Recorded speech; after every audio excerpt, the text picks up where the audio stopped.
Yeah, that was not the time to speak while we were starting the show, but that's so good. All right, so welcome to the Inforunners and the really awkward start. But other than that, yeah, so we've been moved to a different channel, obviously. Yeah, but other than that, I'm Execute. And share the screen.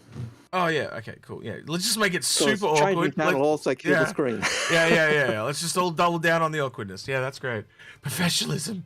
Anyway, yeah, so joined this week by Algared. How you doing, mate? I'm doing good. And we're also as joined usual by Can as well, who's the voice in the void. How you Can? The mystery creator of awkwardness today.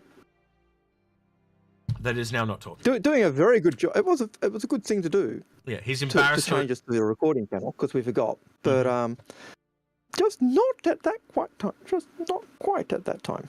Yes, that's fine. To channel a bit of goodies. So we thought we'd talk today about some creatures in game. We're obviously gonna look at ISC. But I think the creature thing is a really broad topic. Like, we can get a lot of things in there. So, yeah. Do have to do the bot. But I tell you one that I am hoping that we get something akin to this Algared, and mainly because it scares the bejesus out of me, is something akin to trapdoor spiders is what I would like to see. I don't know about yourself, but I think that would be... I got the impression you bought the whip crab is something nasty like that. Well, but yeah, just the idea of walking. Cavern dweller. Have you ever? There was actually a movie years ago that had giant spiders in it, and they actually had a scene with trapdoor spiders, and people were running along, and they were just being snatched into the tunnels. And that whole concept of just something that you can't see, that it's like a creature landmine essentially, kind of freaks me out. I'm going to be totally honest, because I'm also arachnophobic. So yeah. Even the like, I know Star Wars kind of did the antlion type critter. You know, the thing that gobbled up Boba Fett. But they're just imagine those as a critter that could take us out. That'd be pretty nasty as well. You know, you're walking along and they flick the sand, you fall in, and then they munch you. Very nasty. Yeah. Nasty little critters. So you talking about the Sarlacc pit? Yeah, the antlion. The antlion. So antlion. Yeah, antlions are a critter. They actually go in the sand. They make a little cone in the sand and sit at the bottom. And an ant comes along the top, and they'll flick sand up to knock it into their pit, and then they kill the ant. I might have to look at that, because when you said antlion, right, I actually thought of the antlion from Half-Life 2. So I'm thinking of those big things from Half-Life 2. So I've got a different visual in my head from what you're talking about. But I believe you. I fully believe you. They probably did steal the name from somewhere else. Oh, they're a cool little critter. But yeah. But I always got the impression that was where the Sarlacc pit critter came from, because it was very similar to that. So yeah. In my opinion. So if you're in chat, just let us know your thoughts on a creature that you would like to see in game, because I actually think, man, the size of the 100 solar systems, we're going to see a lot of creature variation, I think. And if you look at the Galactopedia, there's only about a dozen creatures there at the moment, but I know there are more than are listed in the Galactopedia, and so so that the number of critters that have been mentioned or are in lore or around there's probably about 30 all up so far. So there are lots of creatures. There's also more coming, and there's some there's even microplankton we can't even see with the naked eye type thing that are in the verse, because they had to have something to feed the storm whales. So there's critters that live in the atmosphere of Crusader that the storm whales live on. What about really bad that I've now got visions of getting a 32 STU cargo container and just putting one of the giant spiders in it, so that when someone pirates you, they open the container and go, "Gotcha, bitch." Just there's an episode of Farscape where there is these like metallic spiders in the cargo container, and they actually come out of it like that. But I was visually like just the legs coming out, and then the crate walking down the hallway because it's got the spider in it, and it's in some kind of like cage. I got the image of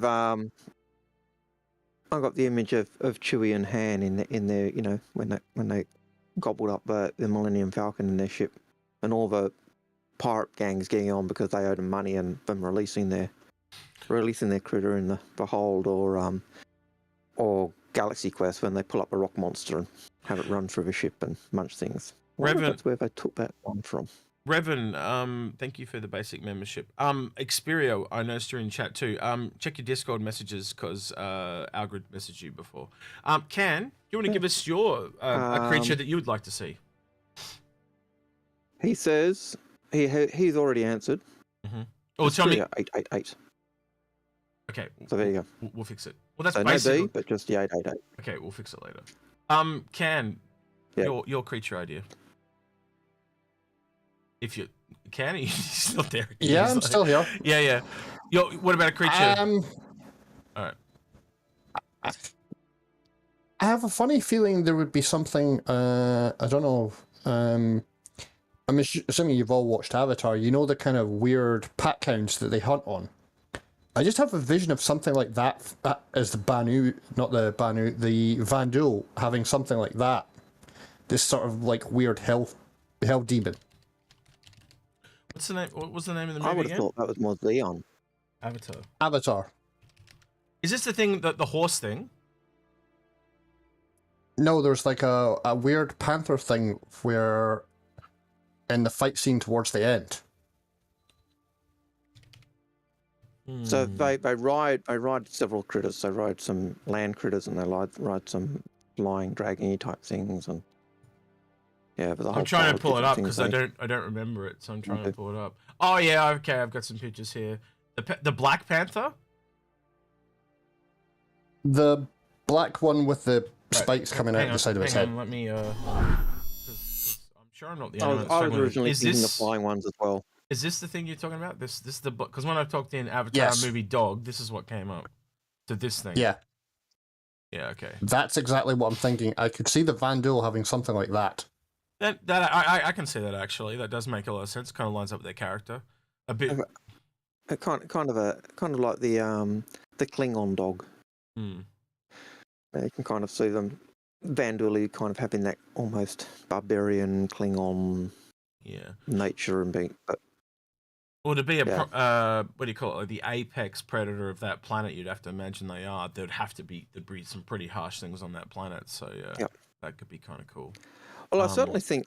I also get the impression that the Xi'an would have stuff like that as well. Some nasty critters as well, or had at one point in their history nasty critters as well because of their history. You know, they weren't the apex predator. They used to. Was it them or the Tavaran? I also no, I think it was the Tavaran.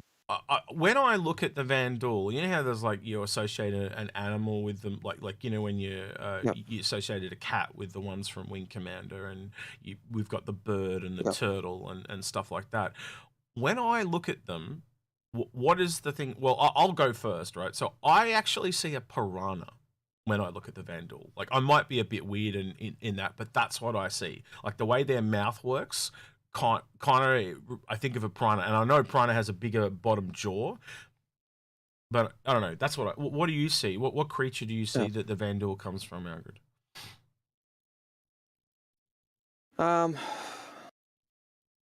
Yeah, I hadn't really thought of a particular creature. For me, they were more. Do you want me to ask Can first? What you have to think about? Yeah, ask Can. Let me think about it. Because I haven't thought of a critter for them. Yeah, Can, do you have what? But before Can does get in, before Can does answer, Stacey Mason, thank you for your basic membership as well. We always gives us a warm fuzzy. So thanks. Thank you very much. Yeah. So just remember, if you're talking about creatures, you do have to put the question word in for the bot to pick it up. I know it's not technically a question, but just put question in it, guys, so the bot can pick it up. So you just say question. I think this would be a cool creature, or whatever you want to do. So yeah, apologies for that, but I have to rewrite the whole bot otherwise, and it's a pain in the backside. So yeah, just as long as question appears in your question or statement, it'll be dragged out. That's it. Yeah. All right. Yeah. Can, did you want to? I don't know why, but there's something about their teeth that makes me think of a snake. Because they've got very sharp, very needle-like teeth that kind of remind me of some of my friends had pet snakes, and their teeth just remind me of a snake. Actually, now you've said There's- that, they remind me of the Rancor. You know the way the Rancor ate that Yep. little guy in the Return of the Jedi. It's similar to a mouth to it. Yeah. Okay. All right. Yeah. I'm just now you've brought that up. It's visions. Yeah. Sorry, you were saying, Cam? But at the same time, I will say, and this is going to sound really weird because it's such at odds with the character behind it, but the other thing is their skin reminds me of Groot. What, a tree? Really? I can see that. No, Groot. Yeah, I can see that. I get more of a The sea trunk of a creature. tree. I get more like a crustration. Like, see the crab in the background? Their skin is similar to that to me. I think they are more of a sea creature than they are anything else. Like, but that's just me. I think they're more sea based. I don't know. As I said, it reminds me of a piranha, but you know, maybe I'm a bit skewed on that. So yeah. Again, it's also really difficult because they've changed quite a lot in the concept art, and some of the early stuff does give me very heavy Predator vibes.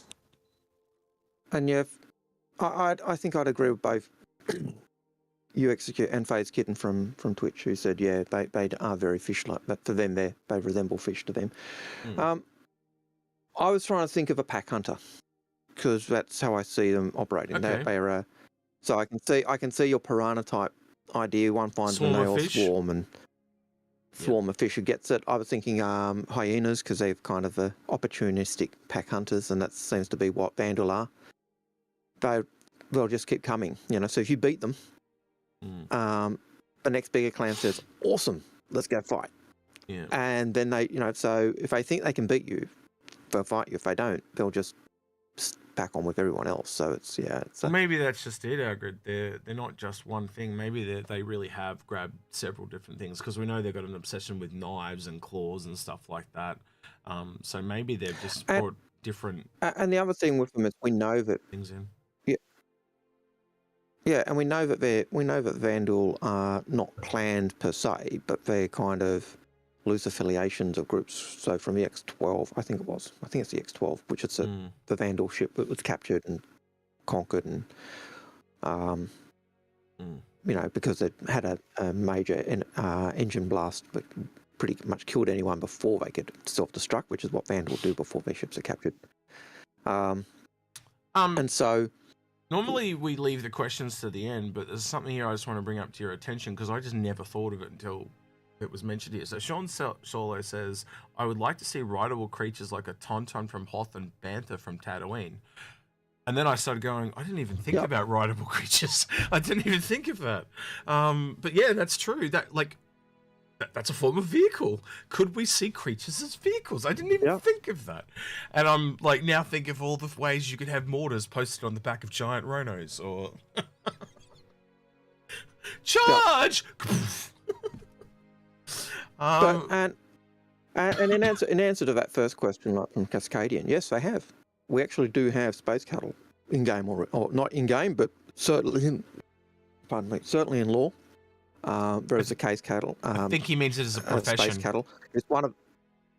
I think yeah. But there are literally animals. Yeah, he wants it as a space herder, but there are animals that will be in game, which are the space cattle. The seed. It's one of the seed animals that are used for propagating cattle and stuff across the verse. So they will be there, and the reason that animal is so popular is because it is adaptive to everywhere. But there's also we've got a couple of invasive species in the verse as well. So we've got slow pets. So just remember, also not to get on a high horse. So you everyone have the Endeavour with farming modules. You could probably put your space cattle in your Endeavour. Yeah. So everyone remember, when we get a $200 war bond rideable horse or something like that, it was Sean Solo that put us all into that hell of despair. Right. Everyone just needs to remember that when they start selling creatures to ride, because that's probably going to be a thing now. I think. So yeah, well, you know, I just think of games like Star Wars, you know, the Knights of the Old Republic. How much do people spend on rideable mounts? Just the ones that go around the space stations. Yep. You know, and collect just those rideable mounts. You don't want to know.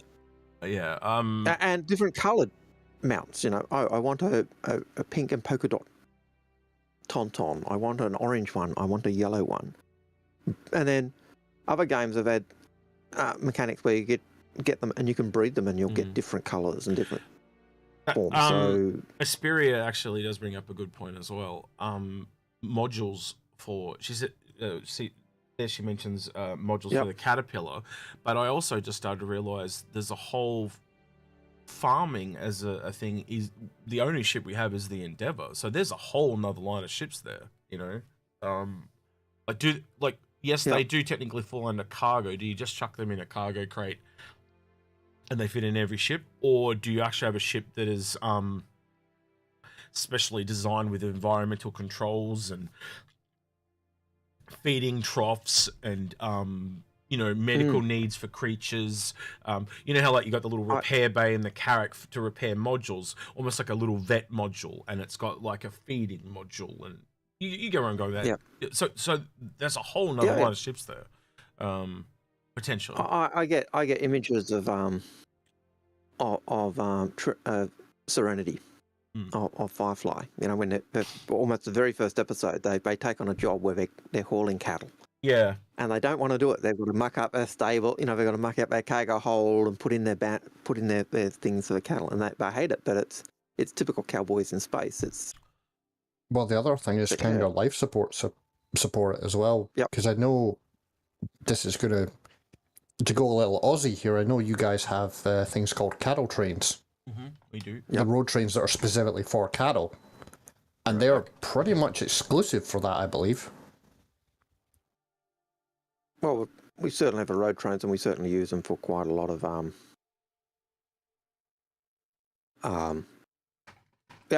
sheep, cows, things like that. But they're as my understanding is they're fairly specialized kind of setups for that. Apologies for that. I just had to get some lozenges because I'm coughing a lot. The other thing I just thought of before, when my eyes lit up before, was the opposite of that too. Not just a farming ship, but you've also got like a hunting ship. Because they've mentioned that as a profession as well. So you could have the extreme opposite, which is almost like a slaughter butcher ship. Because gathering of animals is going to be a thing. So there is a lot of ships there that just opened up from that I never even thought of. And kind of linked into that is your poacher's ship, you know. So I could actually see the steel. I could actually see the cutlass steel making sense if it was for poaching, because you've got your guns on the side, which are basically your harpoons. I could see it as a whaler. Yep, and I'm also going to throw something. And it makes sense to me in that regard. It so does, but I'm also going to throw something really crazy out here. 600i touring for your luxury shooting trips. Yeah, that big whale person standing with the rhino that they shot. Yeah, I can see that too, sadly. And you can carry a cyclone on the back so that the rich toffs don't have to walk towards the animals they're going to shoot. Because that would just be undignified, uncivilized. I'm having a little issue with my PC. Yeah, I'll fix it later. you know, Phased, with the comment on the poaching ship, I can actually see the cutlass steel is a poaching ship. Pest control, potentially. You don't need all the crew seats. You need your cargo. You need those out so you can do cargo haul for put your kills or your critters. But the guns on the side, they're your harpoons or your... You could even make it worse, Algared. your lassos or whatever. I just realised you could technically just use an SRV to pick up something. And the guy just stands there and shoots it from his 600i. That's like, no sport at all. Bang! Just like... Yeah, that's like caged. That's caged hunts. They're no good. Yeah, so... I don't know. I actually think they are all probably coming, and I never even really thought of it, you know... because a farming ship, you could also have like slaughter farms, because they will have to be turned, if they're, you know, if you're making cattle, essentially, they are either like let's look in the real world, they're either milked. So you literally have, you may not need a ship for that, right? That may be a building where they are milked and they, more passively making, I don't want to call it content, material. I don't know what to call that. But then there's also the actual slaughter of cows in real life, and they're turned into meat. So think of all the exotic things they could make. They could have like space pearls, you know, and you're actually on the side of an ocean, and you've actually got to harvest those pearls, and then, you know, like in real life where they drop a little bit of sand into a clam or whatever, you know, maybe there's something like, you know, there's some kind of, you know, a horned crab or something, and you've got to capture the crabs. They cut off their horn that's really valuable, then they let them go and it regrows. But there's this whole process of actually capturing them without killing them, because obviously they want it to regrow and get another one. So there's all this alien stuff that you could bring in there to change up the different levels of it. You know, ones where you have to kill them, ones where you're trying to neutralize them, and ones where you're passive. Like, you can see all the different outcomes there. Yeah, that's really interesting. I've now got visions of you wrestling a crab in a Titan suit, but trying not to kill it, but having to wrestle it and overpower it. Get away from me, you bitch! Yes, that'd be really cool. I've just realized that is literally the scene from Aliens. That could be such a thing. Wow, that's awesome. That's really, really cool. And it's and it doesn't. It could be to the death, and it could be to neutralize. That's really cool. It also puts a whole nother line of guns in there, like tranquilizer guns. Like, we know the Volt guns are a thing with, like, you know, taking people out but not killing them. That applies to creatures as well. Wow. This is actually a lot more expensive than I thought it was going to be. There's an episode there, Algared, by the way, if you haven't picked up on that. Yep. So, yeah, might have to talk to the boys about that one. All right, we've got enough people here. Is chat ready to watch ISC? So I did put in a picture in our supporters chat of the quasi-grazer, which is a Star Citizen. That's the space cow. Yep, I'll open that real quick for you. Hold on. It's very small though, Algared. Hang on, see if we can find a better one. Oh, it is. What's it called? The only one I could very quickly grab. It's a quasi-grazer. So a quasi-grazer is commonly known as a space cow, is a large, warm-blooded herd animal that was originally discovered on the vast plains of Quasi. Most notable for their unusual method of carrying their young. The quasi-grazer has become one of the standard seed animals and can be commonly found on most terraformed planets of the UEE. Aside from using their eggs for cooking, the grazers also are used for their meat and, in more remote sections of space, tanning their skins for heavy winter clothing. So the interesting thing about this, you know, we were talking about alien crossing things over from Earth. So this is essentially, if you think about it, it's a chicken crossed with a cow. That's essentially what this is. And so you can already see the alienness there allows you to get to areas that you kind of gameplay-wise you wouldn't get to other areas. I think that's really cool. Like, I really, really like that. And wow. The gameplay opportunities for this are quite vast as I try to run it through my little head. But and before we can get that, we need things like the nav mesh. We need stuff like that. We need all those back end things to come online to make it possible for AI to be going around.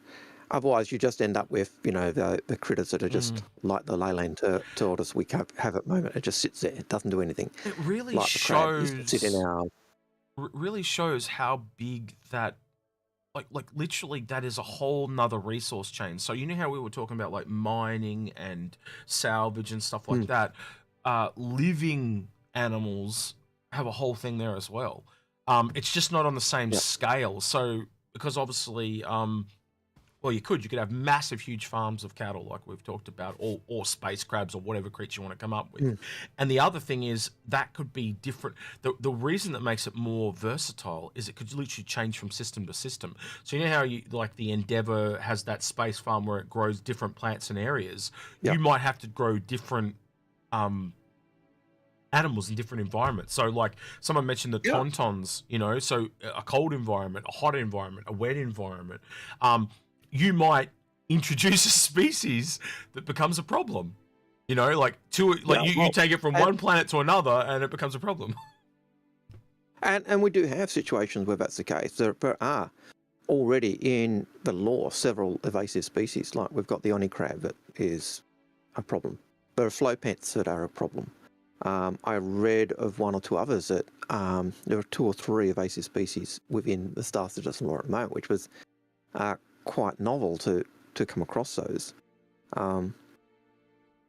And so, creatures that just munch on any waste, how that impact if they munch on metal waste or stuff.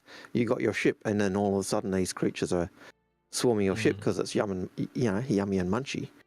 So just want to read You've got a whole problem of cleansing your ship. And I just want to read two statements that are on Twitch. So Hammer VK says we can make zoos to hunt animals, and instead of a farm, make a zoo. That's true. You could actually have professional hunting parks. I never thought of that. That's a really good idea. And Phase Kitten said hydrogen farms with the Oni crab. That's actually pretty funny. Actually, we haven't even got into a thing about artificial farms for making chemicals. That'll be a thing too. 100%. It's a thing in the like how they're talking about growing algae to make different things. Same thing, really exotic plants. We haven't even got into that yet. So let's try and narrow it to creatures, guys, because it's going to balloon otherwise. It's already ballooning. I can see where it's going. But, Could I also point out that your SRV comment earlier has got Stacey Mason coming up with an interesting idea. Mm-hmm. Pick up a boreal stalker, walk over to someone's base and go, give me some money or I'll let it go on the bottom of my SRV. And you know what the scary thing about the arboreal stalker is, don't you? Tell me. It's actually a Frankenstein's monster. It's not natural. Oh yeah, because it was created by Microtech, wasn't it? Yeah, they needed it was created by Microtech. But the Algared, you've frozen. But he's just put me in it. He's going to come back. No. All right. He actually put a thought in my head though before he disappeared, and that was, what if we could actually be frank? Didn't work. Oh, So he's back. So, Algared, you broke up. So say it again, please. Yep. So the scary thing about the arboreal stalker is it's Frankenstein's monster. It was created by Microtech or Rayari Industries on behalf of Microtech, because all the seed animals that they'd taken to Microtech died, and so Microtech went, oh, let's populate the planet. Oh, we need a creature that's going to be our apex predator. I didn't think, oh, we'll make humanity the apex predator. No, we'll create a creature that lives in the mountains to be the apex predator, to kill us. Frankenstein's monster. And people say the Hurstons are bad. No, I'll just say that's a very, very, very good point, Algared. But Microtech are just as evil as those Hurstonians. Not those Hurstonians, they're lovely people. As those folk on Crusader and Arcot. Sorry, old man Hurston, singing in praise of family Hurston. I was actually... Why do I have visions of old man Hurston being the quintessential guy who would take an 890 jump, stand on the front deck and shoot animals off the front of it? No. I was thinking... No, old man Hurston is not the hunter from Jumanji. No. I was thinking back when you were talking about how Microtech created the arboreal stalker. Would that be a profession that we could have? But now I really think it through, that would mean that they would need someone to actually make art assets, and they'd need some kind of creature creator, which is a lot of work, but down the line that could be really cool. But the fact that transporting seed animals to a planet was a thing. Having vehicles that could take seed animals or animals that need, so taking animals to different locations is a thing. And I do know there are people who go to some of the other systems under the Fair Chance Act and, steal the animals or critters and try and take them elsewhere. And I just can't remember the locations that do that. But yeah. So I'll go along with that, Algared. I do think breeding of rare animals for sale and stuff will be a thing. I think that will, because that's easy to do. From a development point of standard, but like to make procedurally generated creatures for genetics, I don't think that'll be a thing, because like you try and work that through, there's a lot of work in there, and the problem comes back to like what's wrong with No Man's Skies, where you just get some really weird creatures that don't make sense because they're just literally changing the limbs and changing the number, and that's it. And then you go to No Man's Sky where you've got critters that look exactly the same as the last 4 planets you're on, and it's just the name. And so you don't want, so you do want something different from that. But that, I think, is the advantage that Star Citizen has over No Man's Sky, in that they're both using procedural stuff. Whereas No Man's Sky seems to just say it's just procedural and we leave it. Star Citizen goes, well, procedurally generate it, and then we're going to go through and our artists are going to flesh it out or build it up or do stuff. That's not to say that they couldn't have some kind of quest or something or mission that you do that is genetically tied, and the outcome, like maybe there's like, I don't know, 5 different creatures, and whatever the outcome of that quest that is done across an event with the entire community somehow picks one of those creatures to go. You know, they can do events like that. And eventually they're put into the game as like a new creature. There's ways around it, but yeah, we have to be a bit realistic here, don't we? There is a limitation to what they can do. There is a limit that you want, and it's a bit like sciencey things. We can think of all the sciencey stuff, but you've then got to go, okay, all the mining stuff or the engineering stuff or whatever, and you go, okay, at what point does it become the job rather than the game? And getting that balance is going to be important, but yeah. All right, time for ISC. Now, I've been told ahead of time this is boring as shit, right? It's clearly a filler episode, but we will watch it. We will persist through 11 minutes. And come on, we have heard there's some great advice for Siege of Orison. That's like Origin's not even on anymore. Yeah. Oh no! And we heard, well, you know, heard through the grapevine that they meant to bring this out last week, but it was delayed. But all right, we'll see what happens. Yeah. Star Citizen is a globally distributed project with 5 studios. Sorry? The sound. What about it? We're going to flip it over so that I hear the sound as well, and I'm not hearing it. Sorry, I thought I had. Across 4 countries and 2 continents, people from all over the world have come to Cloud Imperium to help make those tandem games we're creating all that they can be. But the Persistent Universe and Squadron 42, with some minor exceptions for Xi'an and Banu, have been a mostly English affair so far. That single language focus is not uncommon during the development of any project, but as we approach the next major milestones for Star Citizen and Squadron 42, it's become time to begin the process of expanding our language support to match those of our players and communities around the globe. With that in mind, we'd like to take this episode of Inside Star Citizen and introduce you to one of the newest teams being built here. Now, currently less than 6 months old, let's meet some of the folks working to bring localization support to Star Citizen and Squadron 42. I'm Yagoda. I just want to say really quickly, I kind of realized very quickly this isn't for us, but it is really important for the game. So while this might be a really boring episode for us, the way you need to look at it as a group, guys, is this is for the game's health. You know, think about all the countries in the world that this is going to affect. It's going to affect a hell of a lot. Like it's great for English speakers at the moment, but for the French or the German or the Korean, I have met a few people already that are already working with CIG to do some of the Asians translations. So I do know that they've been working with a lot of different groups to get this work. And it started with fans. Like a lot of people were just fans, and they wanted to help their friends that couldn't read English and stuff to do that. So and they were doing the translations and reposting stuff in the home language. Strike, I even know there are people from other languages that have taken our stuff and translate. That blows my mind. This is also a very big sign of Squadron 42.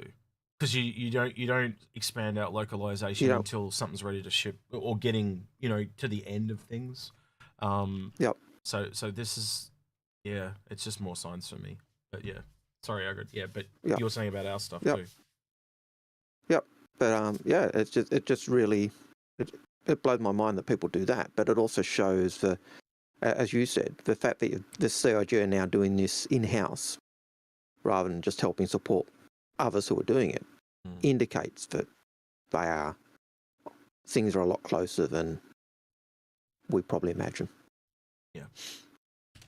I am the localization lead at CIG. Soy Brice Fajardo, soy especialista en control de calidad de localización y vengo de España.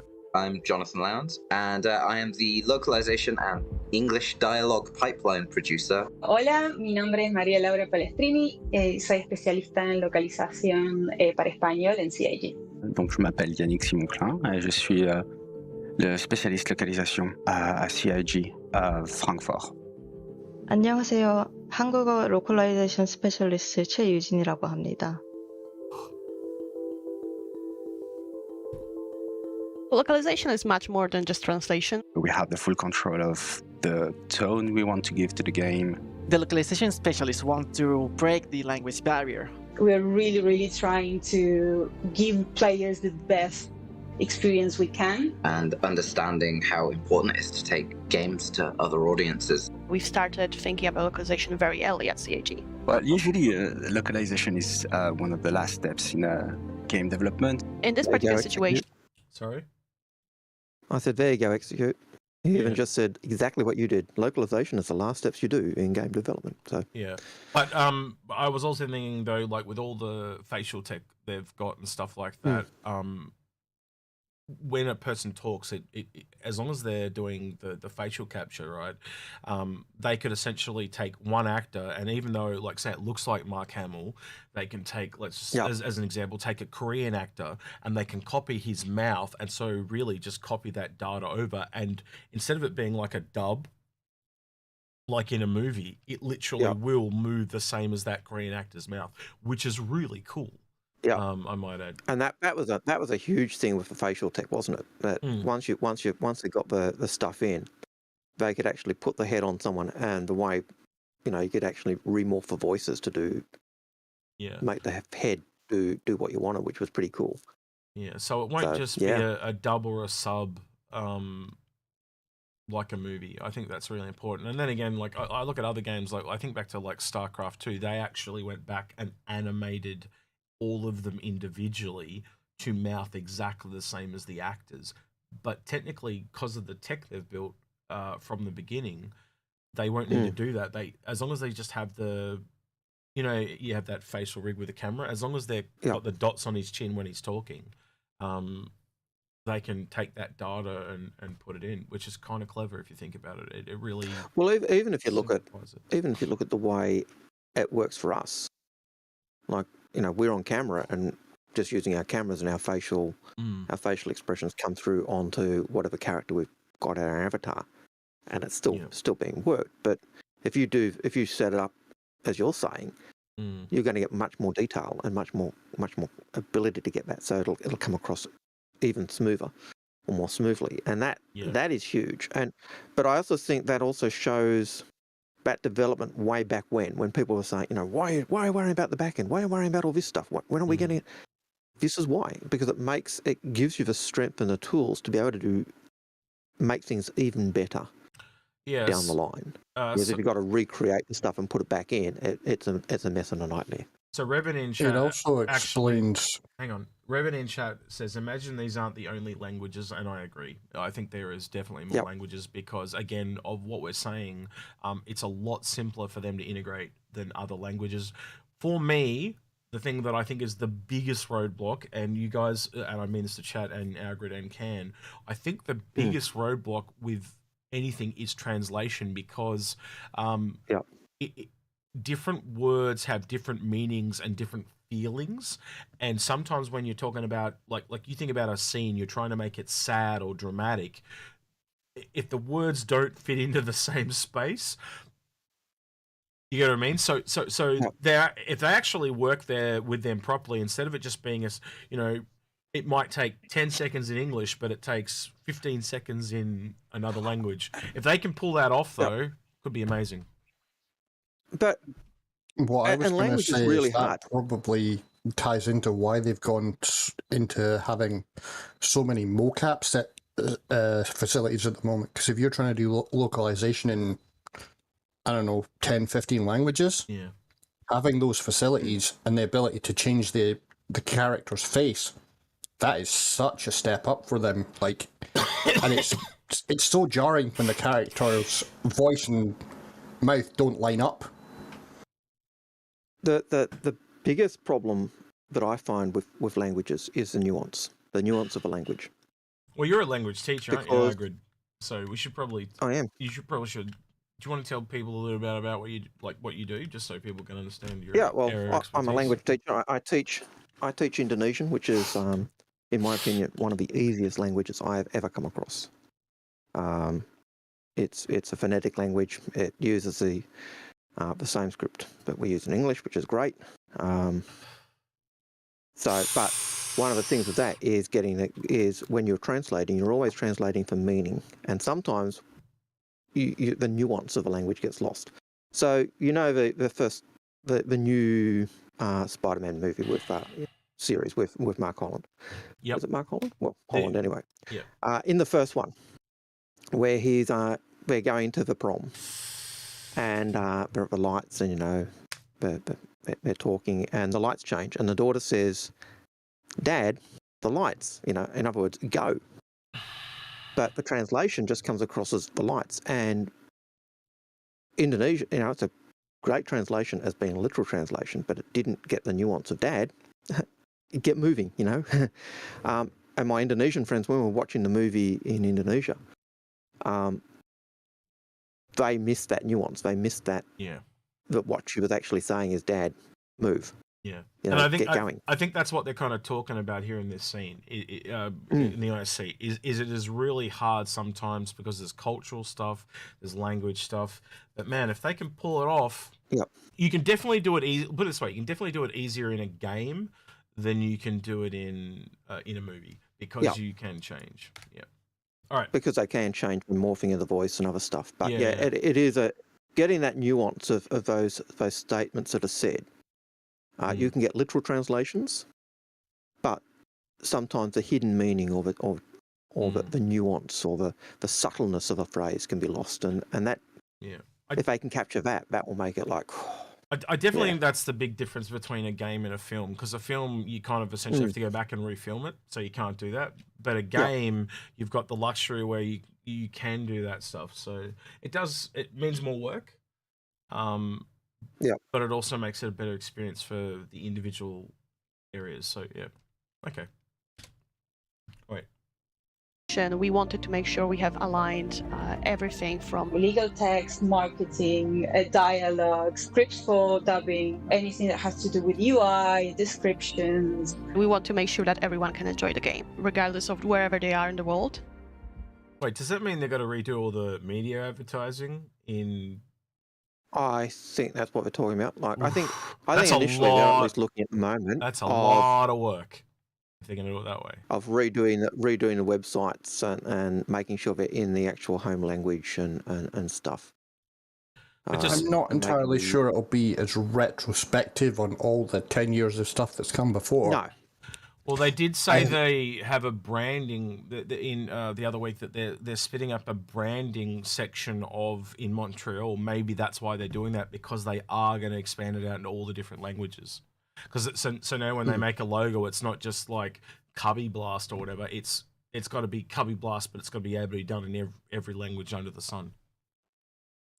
I think that also, as you were saying earlier, highlights that.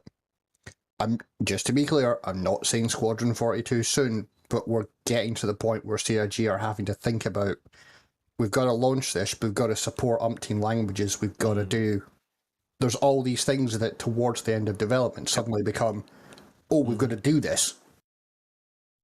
See, brand names of companies, you can get by with leaving them as they are. Because in language we have loanwords. Languages are constantly changing. The language isn't changing. We refer to it as a dead language. So Latin doesn't change. Only scholars are using Latin. There are people who study Latin and can speak Latin, but it's a dead language. It's not changing. Yeah.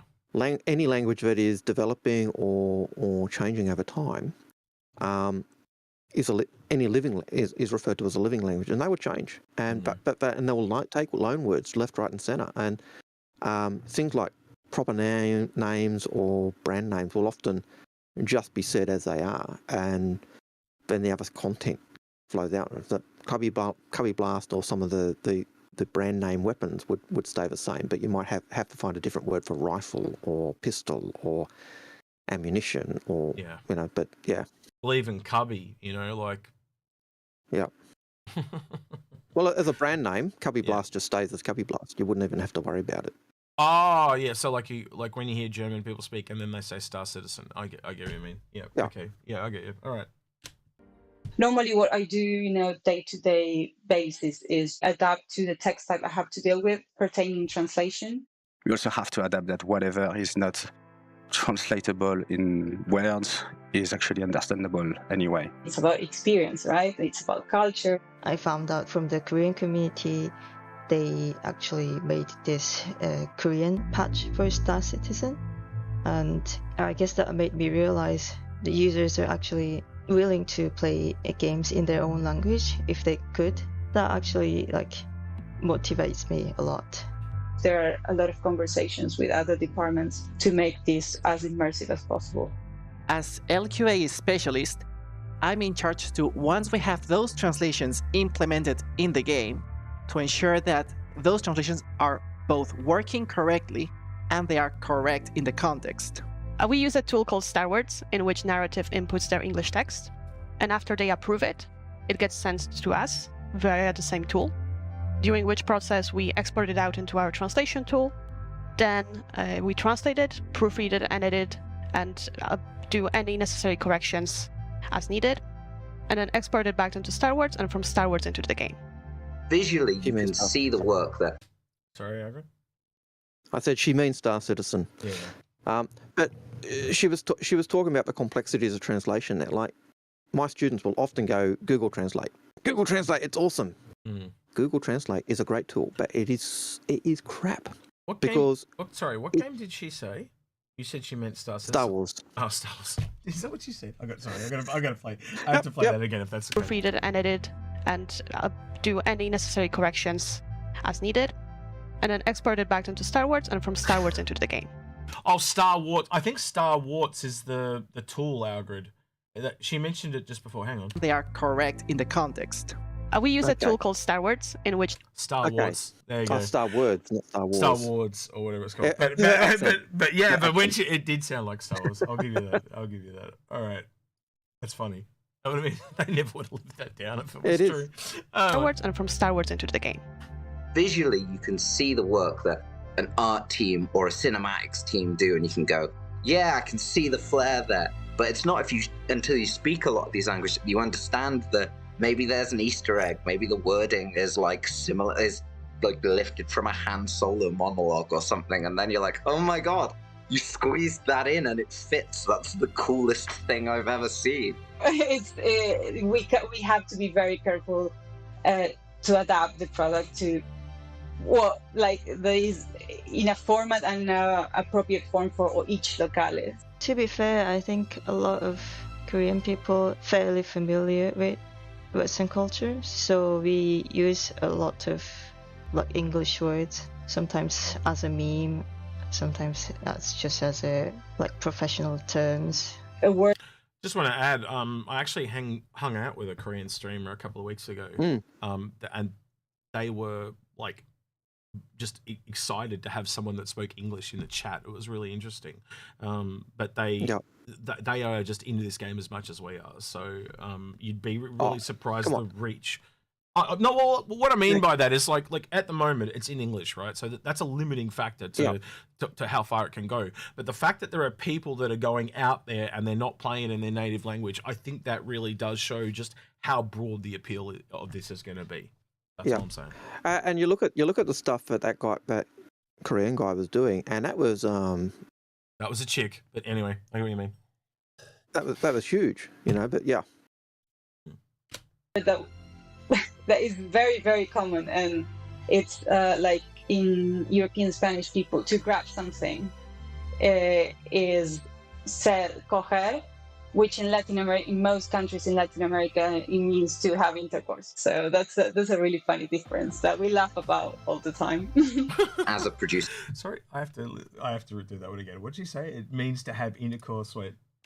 That is very, very common, and it's like in European Spanish people to grab something is ser coger, which in Latin America, in most countries in Latin America, it means to have intercourse. So that's a really funny difference that we laugh about all the time. Did she say That's to picking up the nuance. Did she say to grab?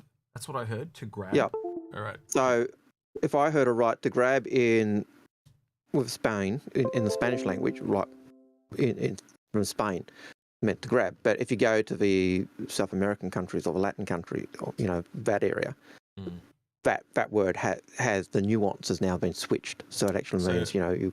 Yeah. So even within Spanish itself, it has different. Okay. Yeah. So there are nuances within the language barriers. So you might think, yes, I'm being cool, I've got this right, but then the nuance is totally different to what you're saying, and that's what makes language translation so. It makes it exciting, but it also makes it challenging. Almost makes it an alien concept to us English speakers, that's for sure. Well, not really. You've got Aussie, Brit, and American. We all speak English, but they're very different meanings to certain words. Okay, true, but not to the same extent. Well, let me put it this way. So when you speak, I believe it's Vietnamese, it's all they've got tonal stuff. Like they can have, I think it was 7 different meanings to the same word that has different sounds, which is just blows my mind. But yeah. You better make sure you're mixing some point for the Vietnamese language then. Yeah. I have my eyes 12, 18, 20 months down the line at any given point because I live in spreadsheets and I have to try and plan everyone. Welcome to our world, bud. That's where me and Algared live. Schedules out all the way into the future. So having recently been spending a lot of time in that, there's some stuff in there that I'm not allowed to talk about, but I can't wait until everyone gets to see it. We are all very passionate about the projects, both Squadron 42 and Star Citizen, and we want to make sure that the translations provided are the best possible. We know that our community is very engaged, and we know there have been other translation endeavors for Star Citizen as well. But we try to engage every single user, not only the people who have played the game for a considerable duration of time. So bear with us, not every translation will be as you think it could be. We will try to make improvements as much as possible, and we hope that you're going to like it. Just real quick, Dawn Stella said it's on the deliverables. It is actually Star words. You got it correct. Yep. The Siege of Orison was the Persistent Universe's big... When you actually said it, it was, Star words, not Star Wars, but it did sound like Star Wars. It was an error. And most ambitious dynamic event yet, pushing at the seams of AI, server performance, FPS systems, and more. And while it recently returned to players in last week's Pirate Week celebration, we wanted to check in with the team and discuss some of the fixes and adjustments that went into this second wave of events, and the advancements to all of Star Citizen that came from this technology-stressing event. We were watching the same stream at the same time, and I see Elliot giving him little hints, desperate to give away the secret. I was just very excited. And he's getting more and more obvious. And I'm like, Elliot, maybe, to a point where I can't write what I want to say in the chat anymore, so I'm texting him. Stop. Just stop. You are going to give it away. And ultimately he did. The whole point of Siege was to push FPS and healing gameplay, right? And looting and all that. Been in the game for several releases, some of it, and it wasn't being used to its fullest extent. And we thought, well, what better way to use that and actually show players that the consequences of being downed. The cool thing about Siege is when we have a big... I think the thing it showed me, though, is just how much more healing gameplay we need, like respawn points and stuff like that. Like, the fact that they didn't have, it shows me, that if they did this event properly, they'd have, I know the Polo's not in the game yet, but, you remember when the Cutty Red allowed you to respawn? There would be beds or something like that that were, you know, when you get off the shuttle, there's 4 different shuttles essentially you got to take, and it takes literally, once you get knocked out and sent all the way back to the beginning, it can take you up to 15 to 20 minutes just to it's basically a complete reset. It's just to get back to So it needs kind of like these. It needs these beds that, like, if you get killed, you respawn at that area. And even if you just start there with like a really basic set of armor or something like that, and then you just pick up a gun, you know. I can see why they didn't do it though, because that's so much more work. Because they're going to put in beds, they're going to put in armor, they're going to put in guns, and so that really does make more work. But boy, is it annoying if you don't have a big enough group that can not be taken out. It really does make it a group event. You can't do it solo. That's my biggest problem with the event. Yep. The cheat would have been to have, I suppose, instead of respawning on the bed, you respawn on the shuttle just arriving with the basic outfit. But then you need a bed. But that breaks from the immersion of that respawn mechanic and all the rest of it. So yeah, and you'd have other people. You'd have other people appearing in front of you inside the thing. That's why I said you'd need to have beds and stuff. Hey, Dig, how you doing? I think this was also their first event with respawn, so they kind of had to do it and find out how much of a problem is having to spend that time traveling back to an event, etc., etc. It was a test. It was a data gathering access. Well, they did chuck that gym bed in, didn't they? But like, you need the gym bed in a more problem is the gym bed stopped at tier 2 injuries. Yeah, but you know what I mean. Like, it needed to be in a more known position. Like, they should have had that bed at like just before you get on the shuttle, so you can, while you're waiting, you can, you know. But they've obviously, like you said, they've probably learnt things now, and hopefully as time goes by and more medical gameplay goes along, they come back and add it all in. Yeah, there's certainly stuff they want to do, and you can see that desire to continually test and work and build up and improve the experience of every event they do. And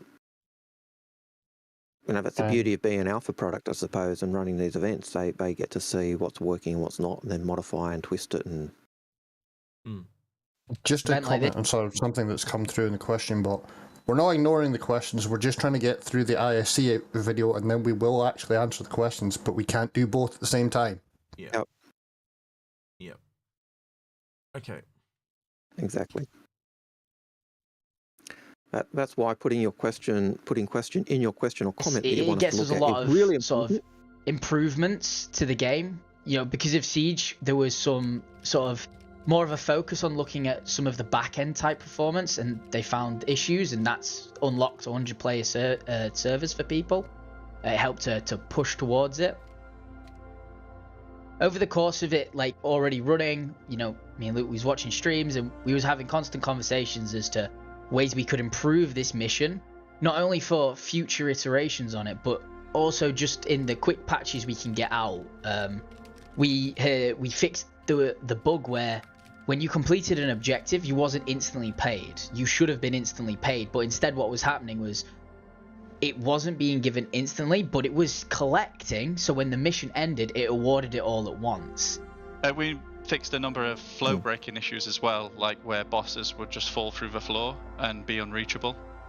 We added an objective, a secondary objective for disabling the anti-air, and give a reward for it, so, you know, players knew that it was something you could do, but also it isn't the main focus. We've taken steps to prevent grief. I like the comment from Cruci Solaris suggesting that to solve that respawn problem of when you take out the anti-air, then the hospital ships could actually come in and land and act as a respawn for that point. That would actually work really well. So I just saw that in our chat and thought I had to. Was worth making comment to it. Well, Sarufu Solaris said one way would be to, once you take out down the anti-air, medical ships come in and allow higher tier injury repair or the respawning at that point. So so you got to think of it from a development perspective though. thematically and at the end of the day, yeah, 100%. But you got to think it from like it's just far quicker if you can have an Apollo there or whatever that, or even just beds at the area that are just there, because then you don't have to do animations and all that. But at the final tier, 100% agree with that, 100%. But that's what he's saying. Once you take out the anti-air, then you've got your, then you have your hospital ship sitting there. Well, even if eventually it allowed players to bring in Apollos, that's the easier fix. But I'm looking at it from a development point of view, right? So I'm looking at what's easier for them. If they just literally had like tier 2, the gym bed, but they just have that as you get to the shuttle and get off the shuttle, that would fix all those problems. Actually, I just thought of this. A door that you have to unlock once you've killed the lieutenant with his access code that gives you access to a tier 1 bed. There you go. Yeah, that would do it. And you could literally just have it in a box. And yeah, that works 100%. Yeah. Sorry, Algared. But I understood there were places where you could go to get healing and stuff. Yeah, but they weren't consistent, Algared. But they weren't consistent. They were like random locations, and that was the problem. You couldn't just go, I know where a bed is. You had to go looking for a bed, and when you got a tier 3 head injury or something like that, and your vision's blurred, or you can't walk properly, you're stuffed. It just always relied on someone else to do it for you, and that was the biggest problem. There was no way. So one of the biggest problems and I have with like Fix My Fleet and stuff is people come to us go, but I want to play on my own. This event was not for solo. Like it was just really hard to solo. I've soloed it 2 or 3 times, and it is very, very difficult. So yeah. Thin around that first area that you get off of a shuttle, we now spawn Crusader security that kind of take up guard posts at that shuttle stop. We hope that's enough to kind of ward off the griefers. We changed how the ending kind of happened. Before it was very like you got an audio line saying please leave, and then that was kind of reoccurred. We also added this to the HUD so players can see actively a please leave. When any player leaves the area, the mission will complete for them and they'll get all their extra rewards that were required. So that never came up for me, not once. Did it come and tell me to leave? And I think I once heard a voice line, and that was about it. And I did it like 3 or 4 times. Yep. So yeah. I did get it. Okay. One thing we noticed was players were server hopping when the event had finished to try getting another event that had just started, and because of that, they wasn't getting all the rewards from the mission because of that bug I previously explained as well.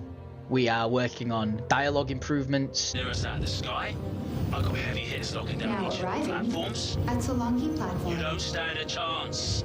As we noticed, a few issues and ways we could tighten up some of the dialogue and audio lines. Working on extra things to do in the mission, so even if people do arrive late, they'll have something to do. And many other things like that, but I don't want to go too much into it. Thanks to everyone who's participated. I didn't see too many things when you arrived late. In fact, often when I arrived late, there was nothing to do. They're all on platform 3, and you're at platform 1, and there was... So, Steps TV in chat said you could add a hospital building on the second platform, but that actually requires more development time. That's what I was trying to talk about. Like the quickest way to do it is just literally have a bed that is in that area. You just remove how they had all the people lying on the ground? You just remove one of those and put a bed there.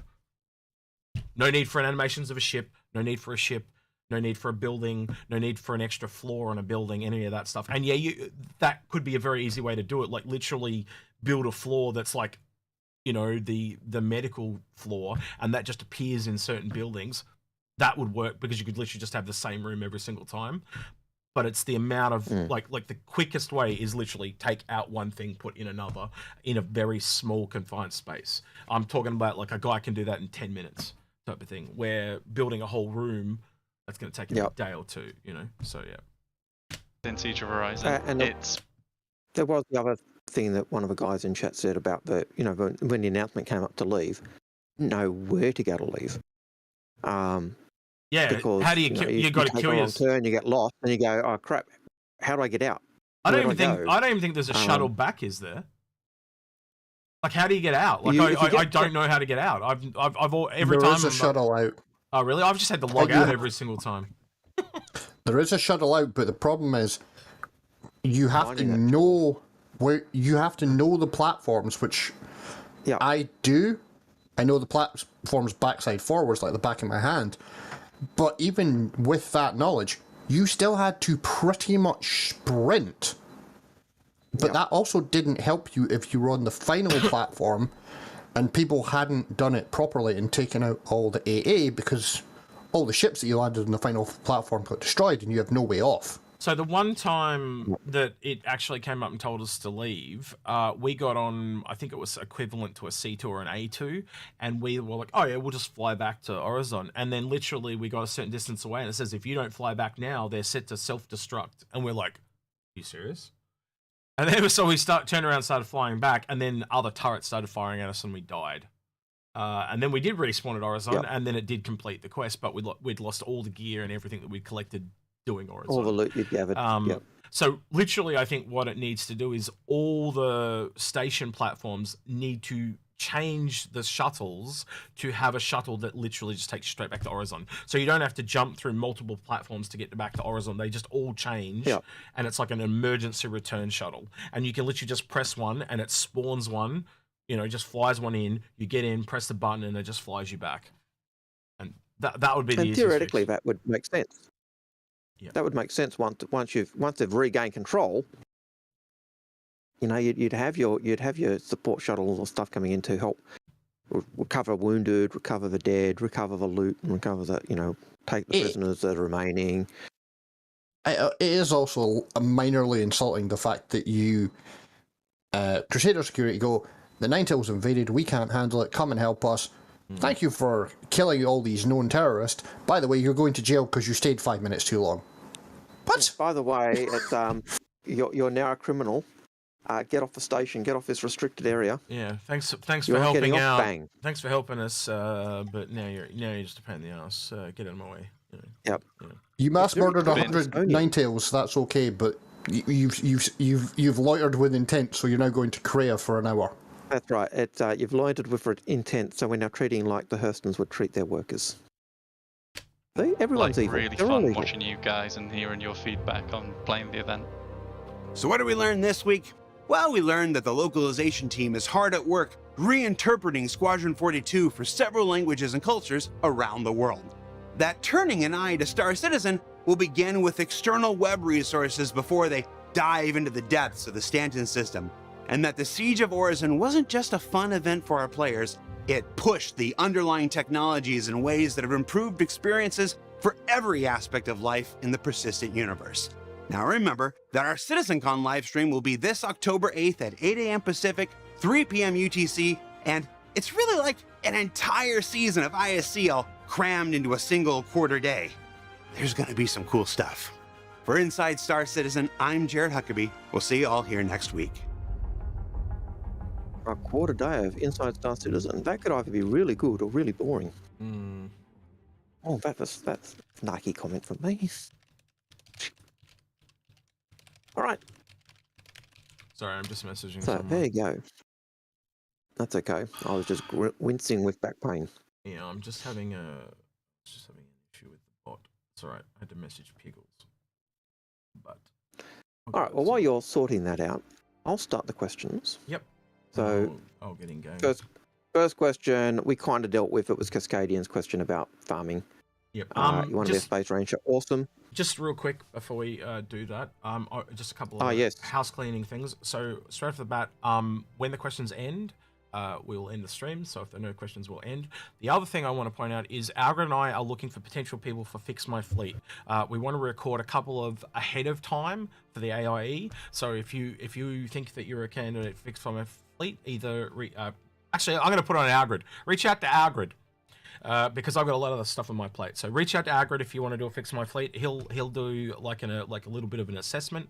And if we can get two, I'll maybe do three. the usual. What do you want? Where are you going? Etc. Etc. And then we'll arrange a time where we can do a voice chat with Execute and I, and we'll talk again. We'll try and talk over the fleet a little bit more, and then if we do think it works, we'll go with a Fix My Fleet episode.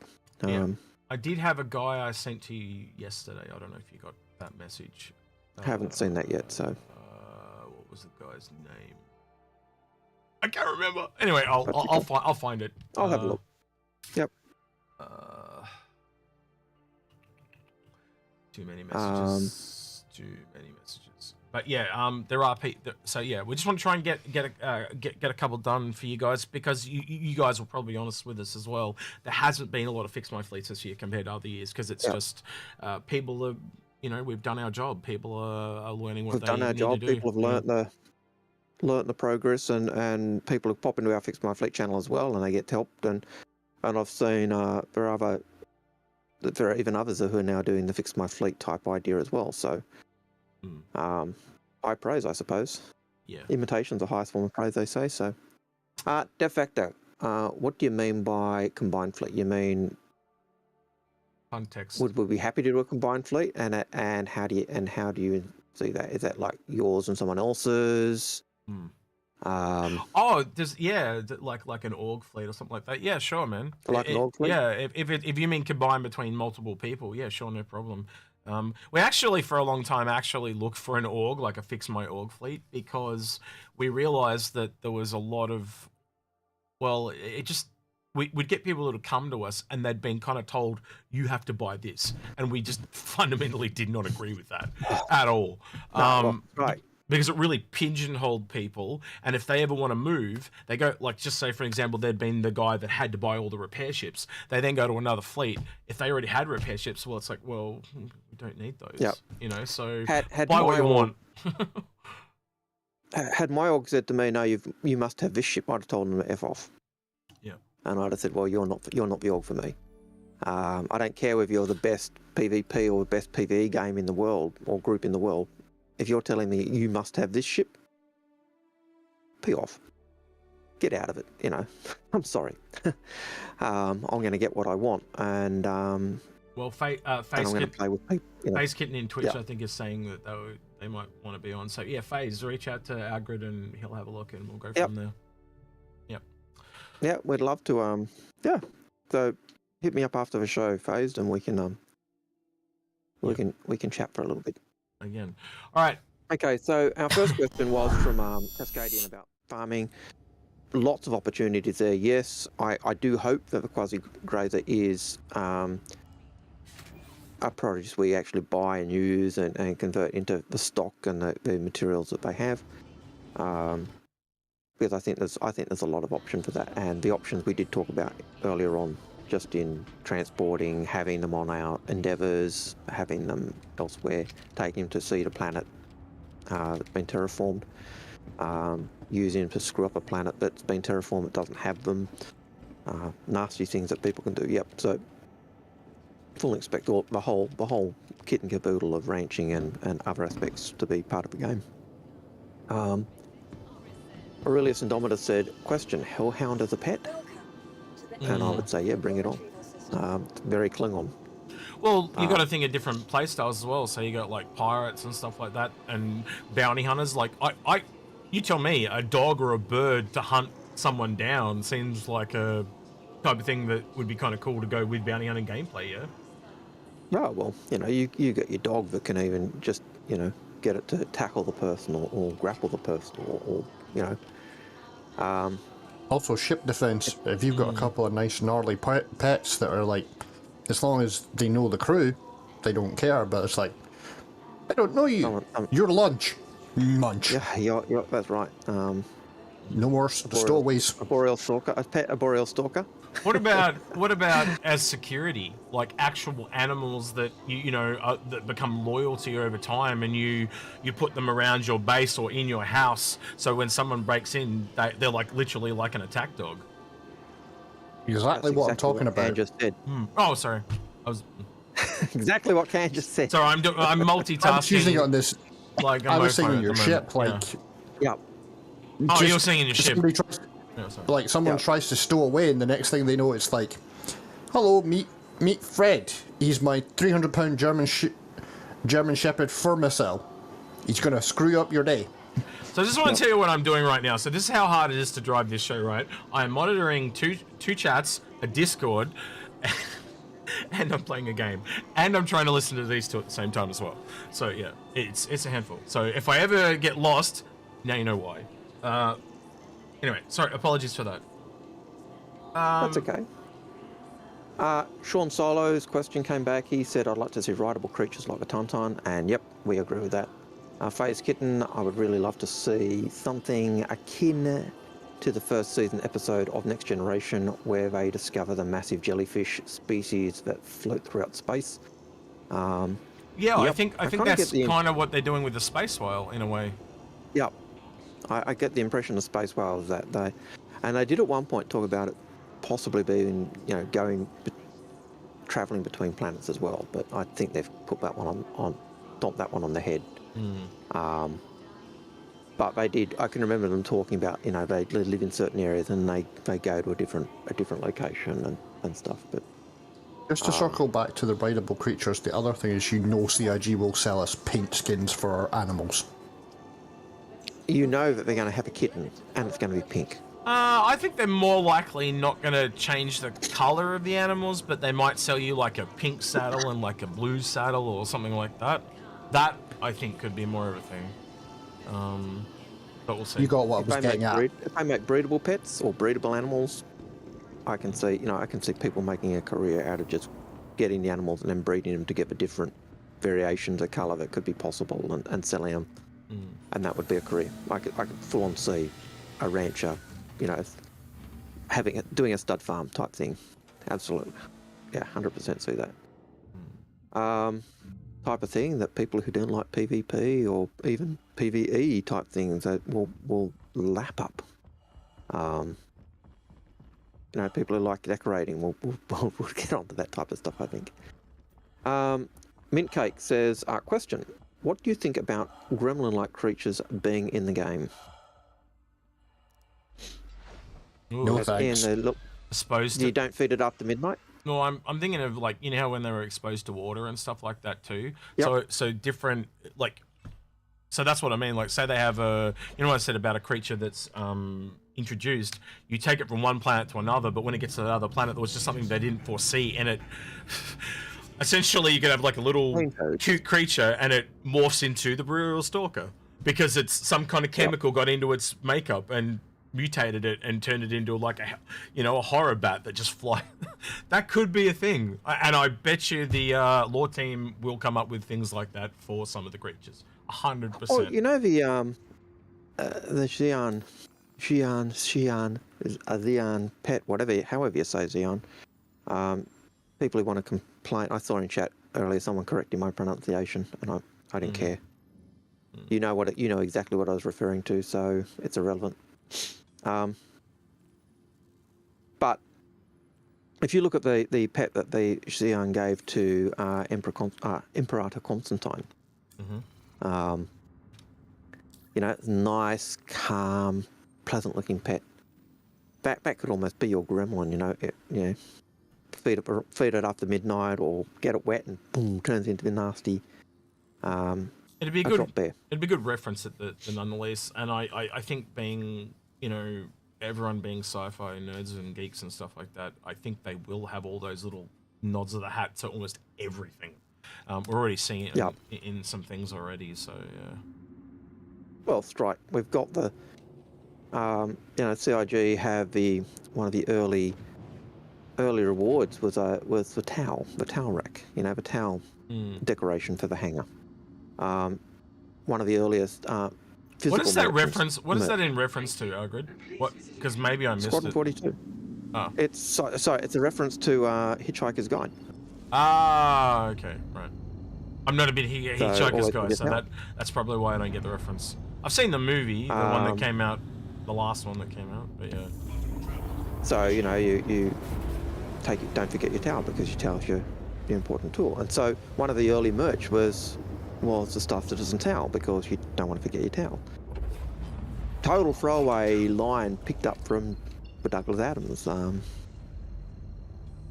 series, but yeah. Explodo Games has a question. They say, or a comment. They say, I want to see some type of herd animal, something that we can look down and say migration on the ground. I'd like to see some sort of animal group moving on Hurston randomly. That would be cool. Actually, that certainly would be, I know on Hurston. That'd be really cool, actually. Like, visually speaking, yeah. Especially with the Savannah biodome. Yeah, 100%. Yep. Yeah, I agree. I think that's what you'll have your space I'd love cows. to see that as well. I think you'll have your space cows, and I think on Hurston you'll have the floaty crabby things. You've certainly got the Oni crab, or the Zeophod, or whatever, however the official one is. You carry that over. I just realised that goes to water as well, because you'd want swarms of fish and stuff like that too. So someone's going to have to do some form of swarm herd AI stuff along the line at some point. Yeah, interesting. Yep. So yeah, I'd like to see that type of thing as well. We'll certainly have the herd cattle, and that would tie in with ranches as well. You could even see some rideable animals, draft animals in that type of thing, but even native animals. I get the impression certainly somewhere like Hurston is going to just be using mainly seeded animals, or the animals that have become in a plague. We'll certainly have the clouds of Oni crabs, because they do. Oni crabs, you know, they're hydrogen filled, so you know you shoot them and they explode. But you've got to remember they're also not just usually solitary; they are usually in groups, and so you shoot one, you get this sudden chain reaction of, you know, big bada boom. But yeah, I'd love to see all of that type of thing. But that is, you know, to have a herd of animals running around a planet, that's going to chew up resources, and for that we need the nav mesh, and we need server meshing, and we need all those other aspects to come online, and all that back end stuff that's been in the process of being developed has to be functioning for it to work. But if you've got herd animals, even predator animals, so you know, animals that come across them and hunt them down, and so if you've got a herd, then you might need to go and protect your herd from the predator animals. So yeah, lots of options that could come into that. Revelin had a question. Something that flies and attacks ships would be kind of cool. I think they've talked about that in the past, and certainly I'm pretty certain it's the Tavaran who in their history were hunted by prey, which is kind of where their Verijura kind of lore came from as well. So oh yeah, that's they kind of stick together. So they were stalkers of something that. I was just going to say, the Xian are also not they're not the apex predator of their planet, are they? The Xian, they're not the. They were hunted for years and years and years. So that, yeah, okay, you're just ticking things over in my head. Sorry. Yeah, so I couldn't remember earlier whether it was the Xian or the Tavaran. I think they both may have had a similar type of background, but I have to double check that. Did you ever see the episode of Enterprise where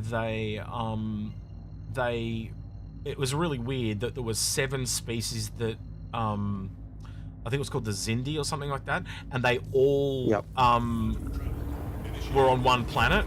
It would be really cool to see a planet where there are 2 or 3, you know, dominant species that somehow had to work together, and even something really weird where it's like a symbiotic relationship. So they had to use each other to survive. So maybe there was one above them, but they worked together, and so they were able to eventually defeat them. And then it's like, you know, a millennium later, and they still live vicariously through each other or something. That'd be just really interesting. And I think there is also, I think there is also one of the planets where they talk about in lore, and this could be just me being old and mixing up my sci-fi. But I'm pretty certain I read that it's one planet where there is 2 species, and the biologists are thinking, oh yes, this species is going to eventually take over this one. So yeah. Someone in chat is just triggering something, because I was watching Andor last night, and I started thinking, like, you very rarely, not always, right? So I'm being very, I know there are exceptions to rules, but you generally don't see a lot of stuff to do with insects, because on film they're too small. And Cruthul Solaris said the same thing. He just said, I'd love to see some alien insect stuff, and I have to agree. It's just not something you see a lot in sci-fi because they are too small. But I'm going to be honest, that would work really well in this game under the science. You know, and then it would lead into medical as well, you know. So yeah, that could be really interesting. It would also play into farming. If you're farming crops, you're going to have to be careful you don't let one of those nasty little insects onto the biodome when you're Endeavour or your farm or wherever it is. Well, unless it's one that's specifically for germinating, helping the plants germinate. But yeah, you don't want the ones that eat your plants. You want the ones that germinate your plants. But Sandgroper in Twitch was saying all this talk. He says, people always forget about the fish in the fish tank. No, we've got about 7 fish or critters that live in our fish tank. We've also got the throshy crab. That's that little, the little one that used to live in the shell, which is also the symbol for one of the one of the bomber squadrons. In Star Citizen lore, apparently good eating. So there are those, but we've also got the flow pet. And when I first saw that, I went, "Well, what?" And it's literally a pet, and that was found, and it's an invasive species. It's basically now living in the sewers because people can't care for them, so they toss them down the toilet. And so we do also have those as well. Do you know the one I really don't want though? And I'm just going to say because I think it needs to stay in that universe is Tribbles. I really don't want any Tribbles. Or something akin to Tribbles. Not unless I can make lots of money out of them. Yeah. And although they're a bit like I think we do have Tribbles in game already. Really? Yeah. Yeah. They're the hospital gowns. Okay. They seem to populate and just grow and just take over. I did actually, just while speaking of hospital gowns, I saw a really good fix for hospital gowns. So when you respawn and you're in a hospital gown, the fix is you have to go down to the office, hand in your hospital gown into a dispenser or something like that, and then it gives you your beacon suit. Yeah. Problem solved. Overnight. I haven't actually had a chance to test it, but someone mentioned this on one of the live streams at some point, that apparently if you take your hospital gown off and stick it in the inventory where your hospital respawn point is, it doesn't give you a new one. It takes the one that's in your inventory and issues it back out to you, so you don't end up with like 20,000 of them. Did anyone see that? I was spilled up, about to warp. He blew off my wing. It turned me off course, stopped it from trying to warp, and then because I couldn't regain control because it was warping, they just shot me to pieces. No. Yeah, unfortunately, when you lose a wing, that was a tends to happen. really bad series of events there for me. And of course, that always happens to me, though, doesn't it? What I'm seeing is on your stream is just this, the scream of the player-based control type setup. Player-based control. Yeah, and on the actual live stream, I'm just seeing a black screen. So yeah, it's back to normal now. Hang on, I probably need to do. Yeah, I probably didn't change it back over from ISC for you. There you go. That's now we can see the game. Yep, cool. Sorry. But yeah, so instead of me just dumping it on the floor like this, if I have to, you come out here and there's like, the Covalex dispenser boxes. It's just like a bin. You just you put it in here and then it disperses. You put it in one side and then it disperses the thing on the other. But again, that takes development time. So you got to pick your battles. But they are worth. But if you get a how many suns on Hurston, they are worth 15 Alpha UEC each. So that's a lot of gowns today because that's a lot of gowns you got to pick up. Now I've just realized I'm probably gonna have to log out here unless someone can tell me how to do this, because every time I've done it I get stuck, and I just found it's easier to log out and log back in and respawn in a different bed, because every time I've done it I get stuck. But I was told you meant to go to a different floor first and then go somewhere else, but every time I've gone to the lobby, watch this, I get stuck. Yeah, I don't know, because it's a nasty, dirty lobby, worse than what the workers at Hurston do to their places. So yeah, so I try to avoid that place. Oh, let me out! What the hell's going on? Oh, I didn't die, but I did walk through 2 unoxygenated areas twice, so I have to. You're invincible at the moment. I gotta buy a med pen real quick. Do I even have one? I should have heaps of stuff here. All right, so let's see.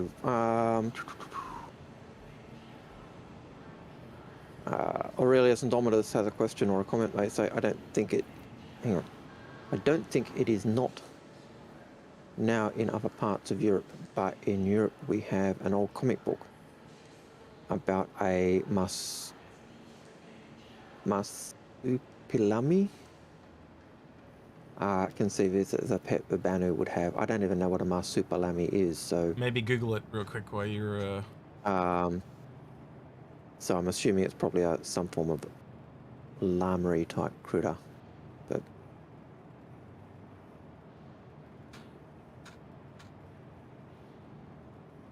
Okay, I just bought 10 of those med pens and there's none there. What the...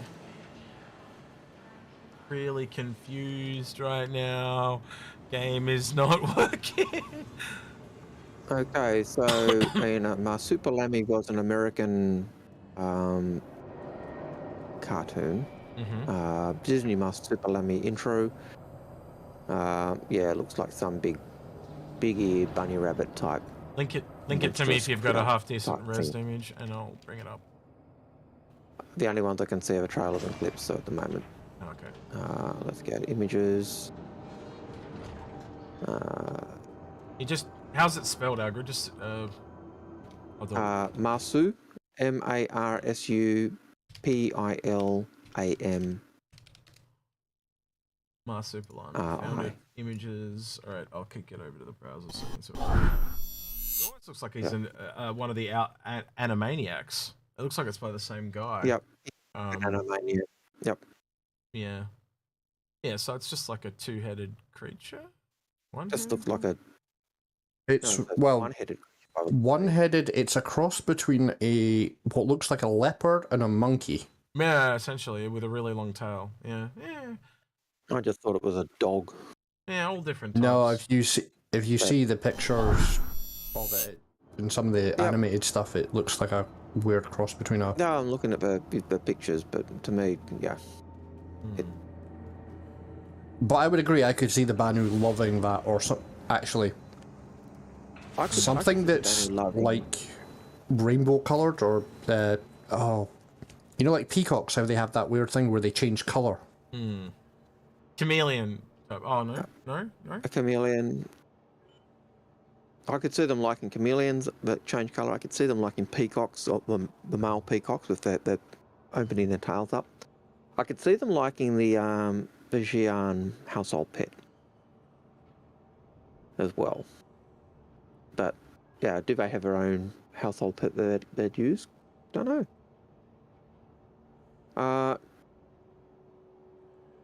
Dreamhunk, your question. We've answered it in the past. No, the Constellation Phoenix was not sold as a sightseeing ship. That's all I'm saying on the matter. Dawn Steeler's question. Pets are a Kickstarter stretch goal. So what are the odds that we get critters that will respond to commands? I think we'll get some. Certainly we'll get dogs and flat cats and things. Yeah, they did say pets, and I think one of the appeals of a space game is definitely pets that are in the alien purview. So, you know, and as I said before, like, you can see them working really well with the hunting and the bounty hunting and security. And man, you start to really expand that out, and you can really see that there's just a whole bunch to do with creatures that I didn't even consider or think about. So I kind of a bit baffling myself at the moment, to be honest with you. Yep. So yeah, so it'll be good to see those. Next question. I think the tricky bit is, I was going to say, I think the tricky bit will be not making them respond to commands, it's making them behave around you in a believable manner so you don't have to micromanage them. Yeah. For pets. Yeah. But I think that's where we'll get things like, you know, when the server meshing comes in and I can see them doing the same types of things with the AI characters, where they've got the different characters, you know, the different characteristics, applying that type of thing to the pets as well. So a skinny pet will run away, or or vice versa. So I was more meaning it's. I would imagine these are going to be very much towards the end of the release. Yep. Cycle was more what I was meaning is it's going to be a challenge to make them functional and believable. Yep. But I think with the stuff they're doing with like things like nav mesh and the way they want to make the NPC characters believable in their actions will bode well for when they're doing pets, because the pets will just be a variation of that type of characteristic behaviour, because pets are effectively an NPC. They're, you know, the animals are doing that type of stuff, they're just not as developed in terms of, you know, they don't shoot you or do stuff, but they do, unless they're just a fixture that's sitting there, that they do have interaction. So yeah, I'm going to skip the questions on what exploration is and how it is, because we've answered them in the past and our view has not changed, and it doesn't matter that you're asking the same question a dozen times. We've given you the answer and our opinions, and asking the same question every week does not change our view. In fact, it does, if anything, it just makes us go, no, we're not answering it like I am now. John Ski goes on and asks a question. He says, I would like to see some sort of a xenomorph that might sneak onto your ship when landed on a planet. Yes, very alien-esque. They certainly did talk about those types of critters for salvage. You get onto a ship and you've got to, you know, there might be some xenomorph on there that you've got to kill or avoid to do stuff. So, yep. What are your thoughts, guys? For a xenomorph like an alien that sneaks onto your ship. I think that kind of goes up in line with some of the stuff they talked about with the Reclaimer back in the day. They talked about the exploration-like gameplay. You might find an alien ship and you've got to go on board, and there could literally be, you know, space zombies, is I think what they said at the time. But I also thought of that scene from Lost in Space with the, you know, the little spiders that come out of the pods and stuff. Yep, the crabs. Yeah. Yep. Yeah. So, or even, and then you've got. Sorry, go on. No, I've finished. It's all good. And then there's even that the helmet from the In-Law movie, you know, the with the growth coming out of it, you know, so you could pick up a spore that kind of cause an illness and spreads. So, and even though that's an in-law fiction, it's the type of thing that, you know, you could possibly come across. So, the other thing is, what happens if you got a ship that inadvertently ended up with a Boreal Stalker, a Vandal left over from a raiding party, or something else? You go in thinking you're just going for a salvage, and you walk around the corner and find it your local friendly Vandal. Yes, your wounded Vandal that is now, even if it was, you know, may not be as deadly as it was if it was in its ship, but it's still deadly. That type of thing. Yes, very scary, nasty, horrible things. Good. So yes, John, we think xenomorphic creatures are probably going to be a thing. Along with other stuff. Just calling it now, I'm probably going to get absolutely slaughtered here, but we'll see. Because I'm potentially going up against a hammerhead with a saber. We'll see what happens. Yep. Oh well, you know, if you die, you die. Yep. We get to laugh and enjoy you blowing up spectacularly. That's it. Which, in contest to I know in the last episode we had people saying you playing the game can be distracting when we're trying to answer questions, and my response is, well, super distracting. Sorry, go on. Super distracting. Yeah, it is distracting. It's distracting for us, but as I said, you know, originally we planned we'd both be being game, but we found that either A, we were in different ends of the universe, so it took us forever to get together. B, one of us would drop out, and then we'd spend hours trying to get back together. C, I'd be in a gun turret and I'd start answering questions and then just stop. And say, shoot, or vice versa. And so I actually stopped being in game because I want us to be able to do the questions and do them in detail. But we both really like the idea of not just being talking heads and giving you guys something to see while we're talking and answering questions and acting with that engagement. So yes, it might. We acknowledge it can be frustrating and annoying and all the rest of it, but Maybe it was a deliberate choice. I don't know, but we made a stream that's just us talking seemed a bit boring to me. I don't know. Maybe I'm wrong. But, yeah, we thought it was boring as batshit, to be honest. So we wanted to do something that was different from just talking heads. Yeah. And so we did originally look at both as being in game, and it just wasn't working, just for X, Y, and Z reasons. Just think of it as live action B-roll, and occasionally you get to laugh at Execute when he crashes into the planet. That's pretty much it. That's right. And so, and Execute blowing up is a distraction as well. So sometimes I'm watching Execute fly a ship or almost crash into a planet, and I just stop. Yeah, I've noticed. I swear at those moments, if people watching just see my jaw drop as I go into zombie mode of just watching. But yeah, so we are. But as we review the show and we look at what's working and what's not, we will take those. We'll look at what worked and what didn't work, and what you guys liked and didn't like as well. But Zen Strider, I'm there with you. Don't worry, I'll take that, Zen. I just won't mention what we're talking about. That's fine. Keep going. Yep. So going down, we've got John Ski's question. He would like to see some. We've done John Ski's question as well. Jedi Drifter, do you know the Caterpillar already has individual components and each cargo hold above the catwalk? Yes, it's awesome. Scarily cool. The Caterpillar component, the Caterpillar sections each have their own life support as well, according to the original damn it, West documentation. Side for the camera. So, well, we can live. You don't need the camera on at the moment. Once you're out of the battle, I can multitask. The game, so that's okay. You're a Just woman. fly sideways and flick with my right hand. So yeah. Okay. So yes, we are aware that the Caterpillar has the modules and other cool features. That fact that the Caterpillar's modules also have life support, to me, gives the Caterpillar so much more, such an advantage over any other ship. Well, essentially, Because- can't you kind of see the Caterpillar as Drake's version of life pods? It just puts everyone in a different cargo container and ejects them in a kind of Yeah, a I weird suppose way. you could do that. Although, you look at the original lore for the Caterpillar, and it was their assault carrier. It was an assault boarding ship. It's basically how it was originally kind of serious. talked about. So, yeah, I'm assuming you said serious because you just got rammed or No, I just lost the whole right wing and it just goes weapon systems I know. destroyed, and I'm like, Yeah, not just destroyed, it was removed. Weapon system removed. I'm not liking this ship.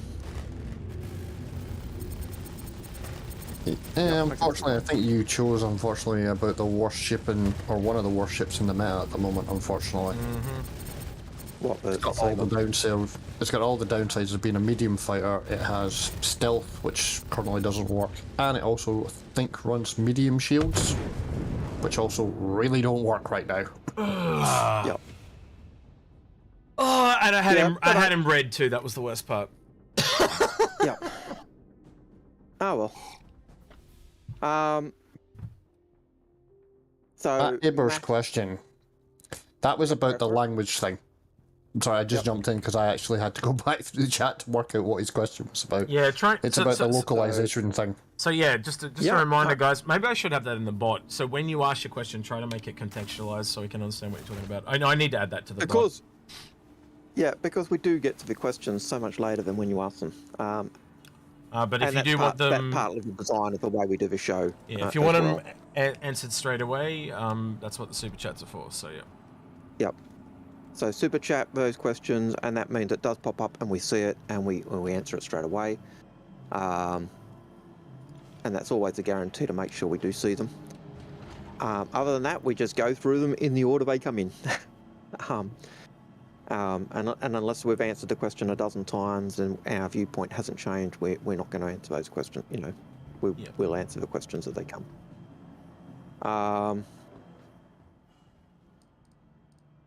I think the answer to the question of is the Star words for both Squadron 42 and SC, or the PU as I would refer to it, I would say yes. So what was the question again? I missed that. The localization stuff, do we think it'll affect both Squadron 42 and SC/the PU? I would say the answer to that is yes. 100%. I think we might see bits of it roll into SC, but it'll be focused around Squadron 42, but I think they'll get there eventually. I think the other part of it is like cinematics and all that redone as well.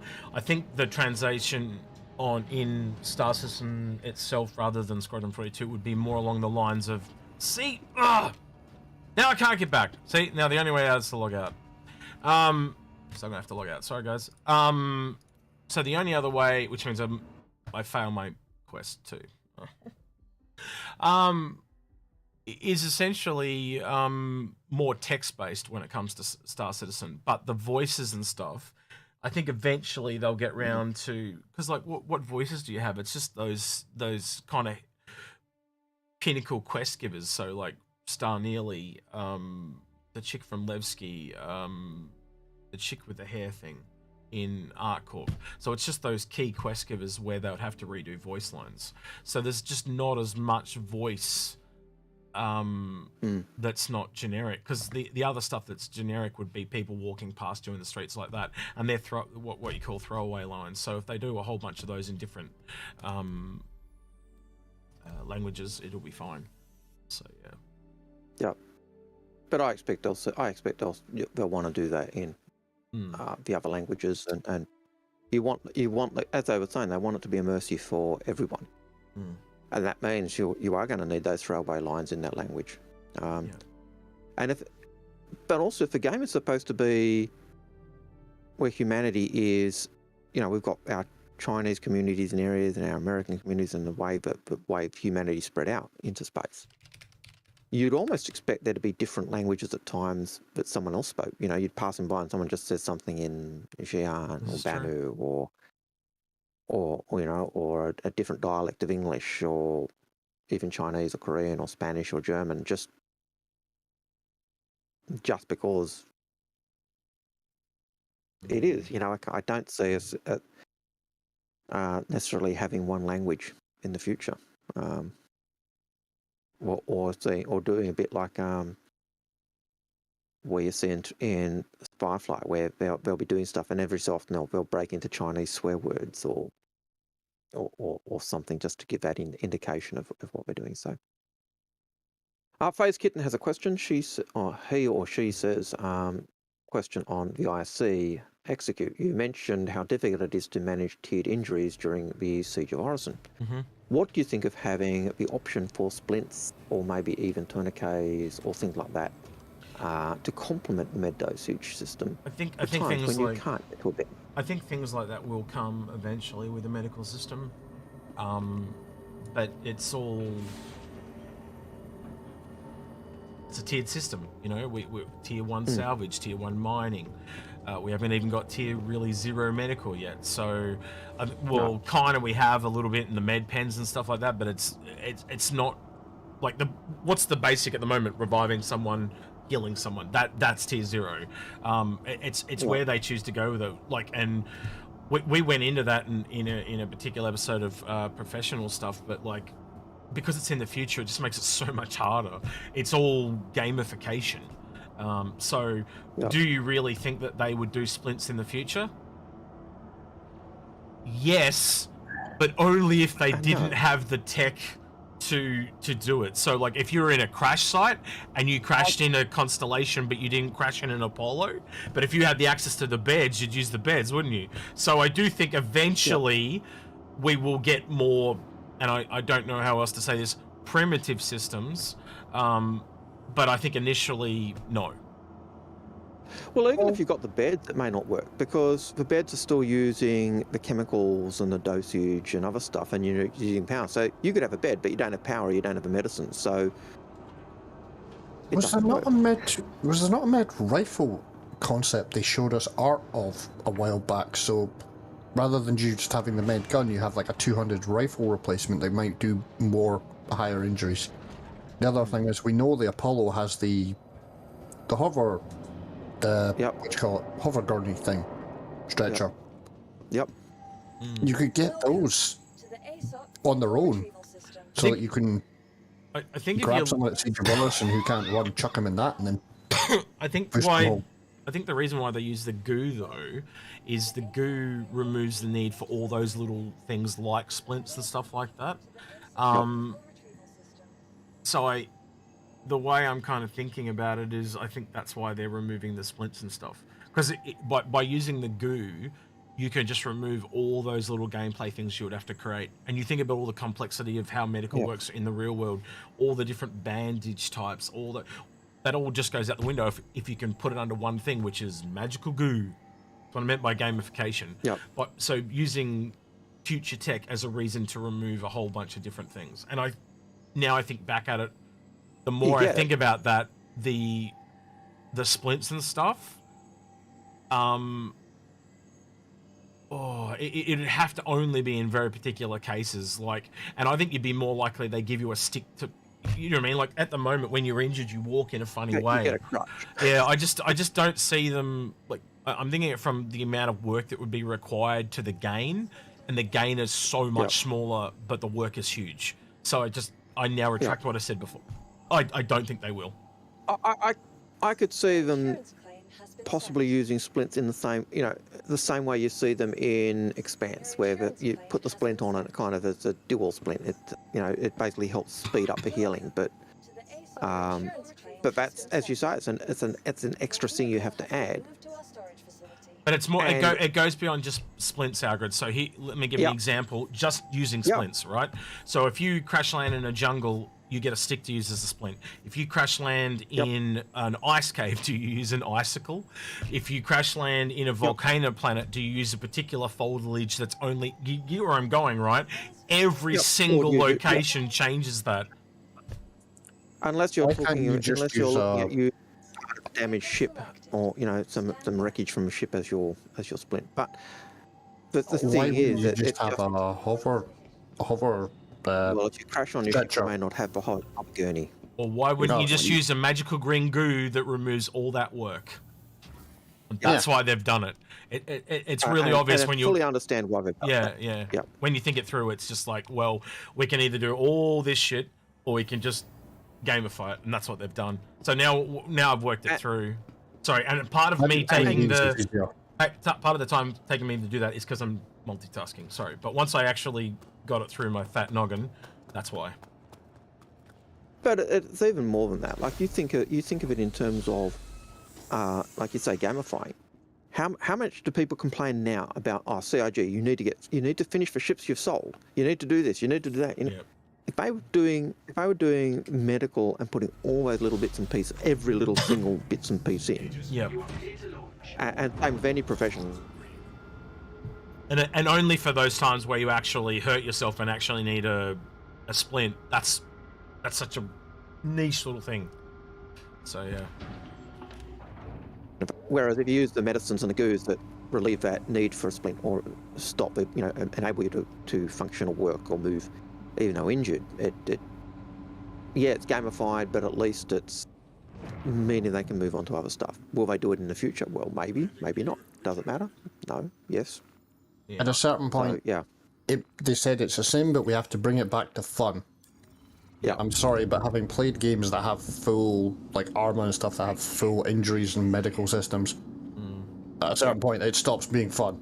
It really stops being fun and becomes like a secondary job.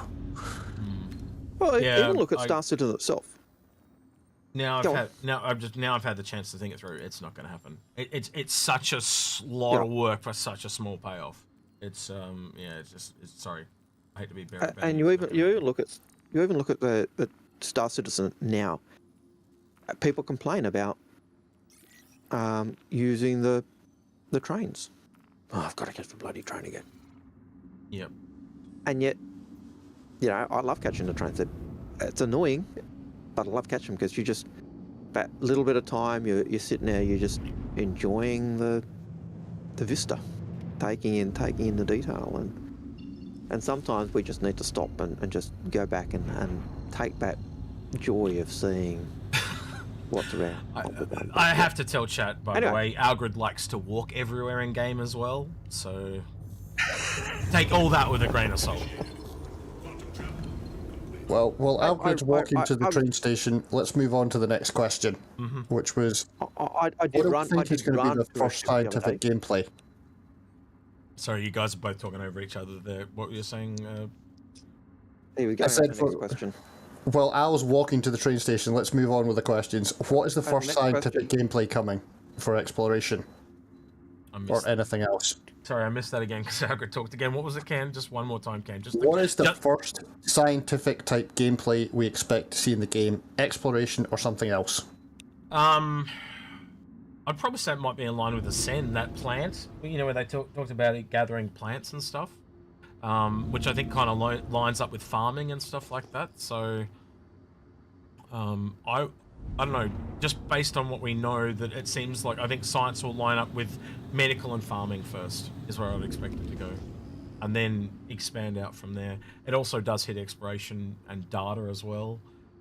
They did talk about curing diseases and stuff like that as well, so it does, you know, science is a real tricky one because it really does hit, it's probably one of the biggest profession coverers of any profession. Like it hits so many, you know, like let's just look at research. Does that come into the things where you find a particular, like, you know, the Hadron Collider inside the Endeavour, finding new upgrades and stuff like that? So that hits, like, you know, making new items.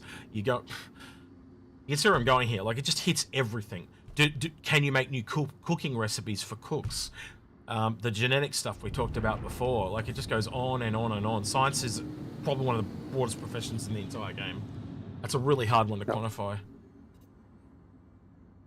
Yeah, you could break down different aspects of that into different fields, but yeah, it is essentially, you know, when you're researching different things, it is science, whether it's just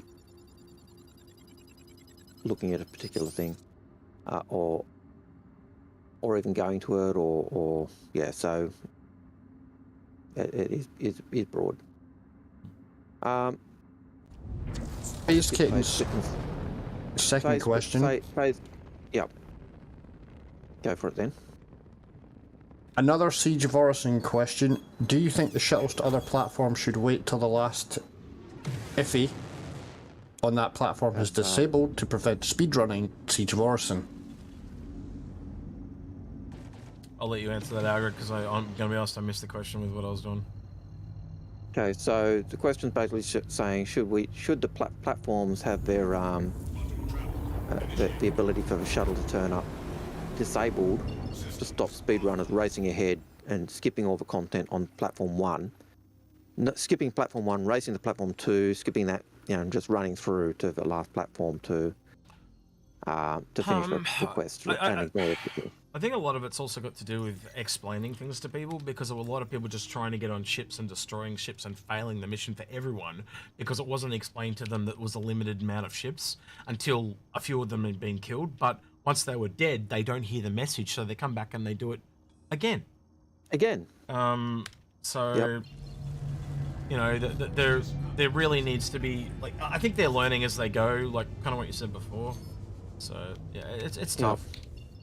And I would have agreed with you until we watched the ISC, and it seems that CIG views switching off the IFEs as an optional part of the mission, because that was stated in the ISC, which seems, I don't think it's ever going to happen, because CIG sees the mission as being different to the way that a lot of us think it should be played. Yeah, and I think that turning off that recognition symbol and the anti-aircraft and stuff. Like I said, certainly think the anti-aircraft was what they seem to be implying was the optional mission. But yeah, there is an element where you do want to limit the people racing ahead and jumping 3 or 4 platforms and not clearing anything just to speed run it.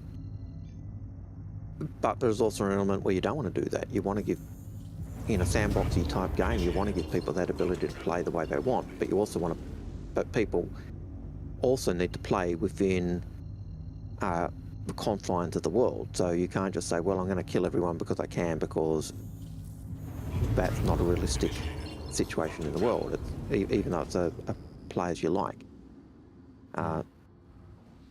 So there's got to be there's got to be give and take in whichever way you go with the games. I think. Yes, de facto we would do combined fleet. We did answer that. I think Parker XGPS says, "What's yours and Old Man Hurston's opinions on Siege of Orison type event for New Lawville?" Ooh. Yeah. Kidnap Old Man Hurston.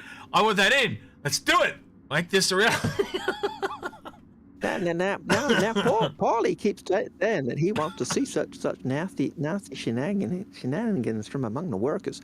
And I have to admit, I was walking through Maria Pure of Heart Hospital yesterday, and everybody was standing on their chairs in protest, and that was a real concern. But no, definitely not. Our court needs to have those type of rebellions, not Hurston. They could have They could have a really cool scene with that angled building and like sliding down the outside of it or something. That could be really cool if it was done properly. The ironic thing is there's landing pads on the top of it, so you could actually storm down through that building as well, which would be really cool. Yep. I'm hoping at some point we will be able to do this, and Old Man Hurston will have to fear the Hurston Liberation Army. Yep. And some kind of chain trace on the chain trace back to the to Telsa and get out of there. That could be really cool if it was done properly. And like just normal players getting caught up in it, that'd be kind of cool. Like bring it into that area. Well, the other thing is, having watched some of the interactions from the lore team when Paul's talked to them as well during his conversations, if we as players do it, they will make it lore. So if we can storm Hurston, then they'll make it canon. All right, I'll be around at your house next week, Algared. We're going to make an abduction video, and we'll make it reality. Yeah. No. We're not. I actually hope they don't. Really? I really hope they don't do, and not because it wouldn't be good, not because it wouldn't be fun, but I want the interactions on the different planets to be the same. If we have a siege of ArcCorp, a siege of Microtech, a siege of Orison, a siege of... Oh, I don't think it'll be siege. It'll be like the abduction of Old Man Hurston or something, you know. You know what I mean? If they're all the same... No. I think it would be different, drastically different too, because you're trying to rescue a VIP. So it's like get in, and you've got to protect that guy to get him out. Like it won't be just slaughtering and shooting everyone. It'll be a spin on that. Save Constantine. Yeah. Save the horrible boy Constantine. You know, he gives you the finger too many times and he's kidnapped. Yeah.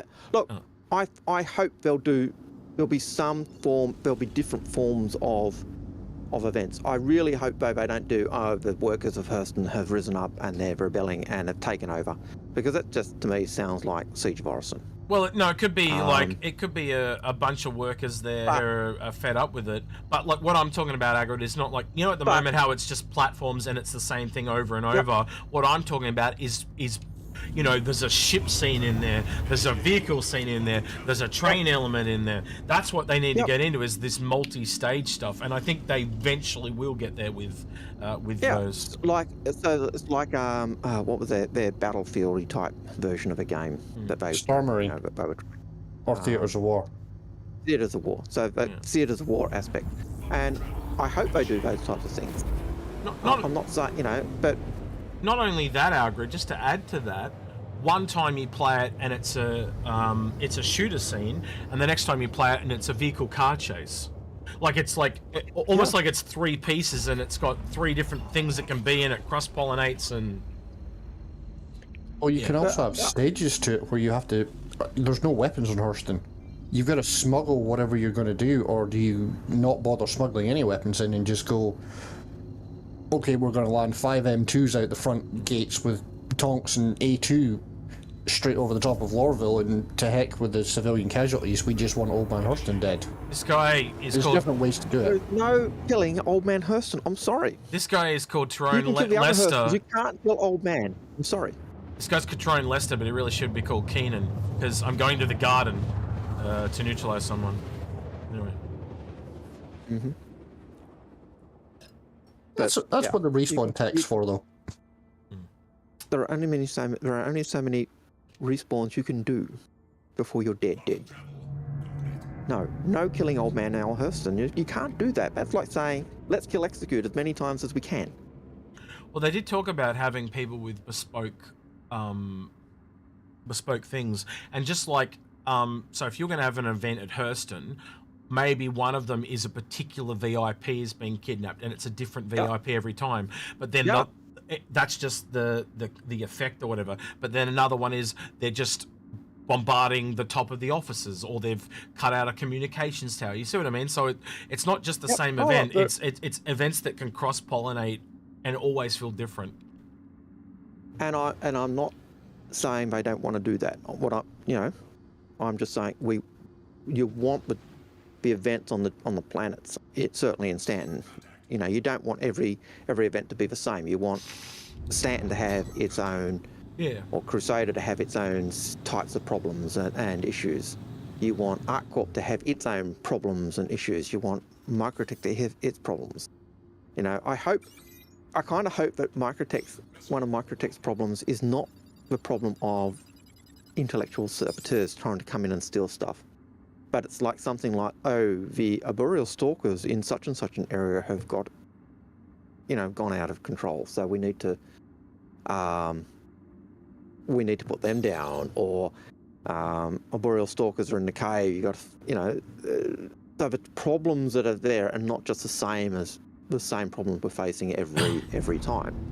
I'd rather it be I'd rather it be something like they can't get any screens from Samton, so they have to go pay them extra money like Apple did to Samsung. But there's a whole bunch of stuff you can do in there, real world stuff as well. But you get the idea. It's not just.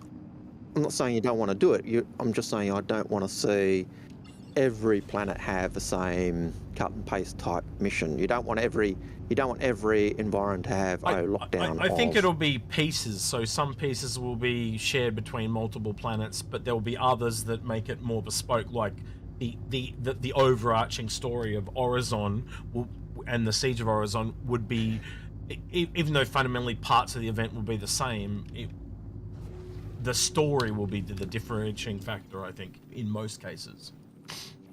Yeah. The other thing as well is there's opportunities for some of these things to be one-off events that happen once. Yep, one and done. They don't repeat. They might even have an in-game effect, like some jump points destroyed and it never opens again. Yep. Yeah. As Shadow Girl says, kill the bespoke VIP for his fancy clothing. Yep. Or at least knock him out and steal his fancy clothing. What better, the other thing as well is what better humiliation for a Hurston? Well, the other thing is there could also be like we're not there yet, but the other idea is counter missions where, say, there's a group going to get Constantine. There could also be then missions if you're really friendly with Hurston, where you get brought in to protect him, or to try and counter the event as it's mid-event, where you get to land at the tower, the top, whereas the other people have to fight their way in from outside Lorville. So you've got sort of swings and roundabouts to balance it up. Yeah, and that gives a whole variety of different missions as well. Where, like, just think about that one. You've got the mission to get Constantine. So Constantine's going to be traveling, from his hab to here or wherever. So, okay, you can work out, am I doing it here? Am I doing it here? Am I doing it here? But then the rescue guys, do we do straight up, we're going to intercept the raiders? Are we going to literally do close defense, close escort? Are we going to do, so even a different way you deal with answering that problem could actually change the mission as well. So yeah, I could see a variety of different missions, but I hope they're not all. Well, you remember they're making that dynamic mission system, so really everything is going to be done in pieces and compartmentalized. So if they can make everything kind of like a choose your own adventure, except you're not choosing, it's random, so to speak, every time. always means you'll go do a bunker mission, but the bunker will feel different every single time. Maybe one week it's full of Nine Tails, the next week it's full of Xenothreat people. And the cause and effect of if you do that system, Nine Tails control that space station one week, and the next week Stanton's got Crusader Security's got control of it, or something like that. I think they are all going to be real things because of the way they're building things out, and so the whole universe is going to have this ebb and flow and change to it, and feel lived in. Yeah, and that's what you want, and I suppose that's why I don't want every planet to have a Siege of Orison kind of knockoff event. If they're all feeling the same, then it doesn't feel breathed in. Algared, I think you're looking at it the wrong way. They will all have some kind of first-person shooter event, I'm sure. Yeah. Right? But it will be the story 100% that changes it. Yep. You're just saying you don't want them to be the Workers' Revolt one. Guess what? I reckon there will be a Workers' Revolt one, but I think there'll also be other ones as well. Like the other thing is the Workers... Be a Workers' Revolt one where we've taken over X, so but I expect there to be Workers' Revolt type situations. I just don't want it to be exactly the same setup as we see in Siege of Orison. I want it to be different because I want that sense of the variety and other sense. Will they do it? Possibly even missions to try and smuggle workers off first and give them new identities as well. There you go. The other one I would like to see is... It's going to sound really judgy, but I think ArtCorp should probably have sort of like... It has this vibe to me that's kind of got a lot of cyberpunk... I can't remember. The thing where the guy has two brains in his head. I can't remember what the film's called. Are you talking about Tasmanians? I know you won't get the reference, but Algared will. Yeah. No, it's the old Arnold Schwarzenegger movie where he had somebody else's brain in his head. Yeah, the Mars one. Yeah, but like Total Recall, that's the one I was thinking of. Where like you could have a situation where you're on ArtCorp and like there's kind of like all this shady stuff going on in the lower levels that like you either have to go down and deal with the gangs or pay them off or do something else or clear them out, and it's up to you how you complete the mission. All ArtCorp want is don't disrupt our production. Yeah, don't damage the brain. Yeah. Yep. Fully get that. Nice little okay, so restock. going on, Defactor wants to know. Defactor wants to know what do we think about edible creatures that give a drug effect, like an insect. Creatures who jam into a med gun to get a high. Look, I'm going to be mushrooms. As long as there's Kentucky Fried Tavarin, I will be happy. I get gutted by that, I'll be honest. Even though I know we did the, old man Al Hurston's Kentucky Fried Tavarin recipe, and you ripped off KFC and all the rest of it. Tavarin are a species I probably like the best in terms of the alien races. Okay. So you don't like the Zion either, so.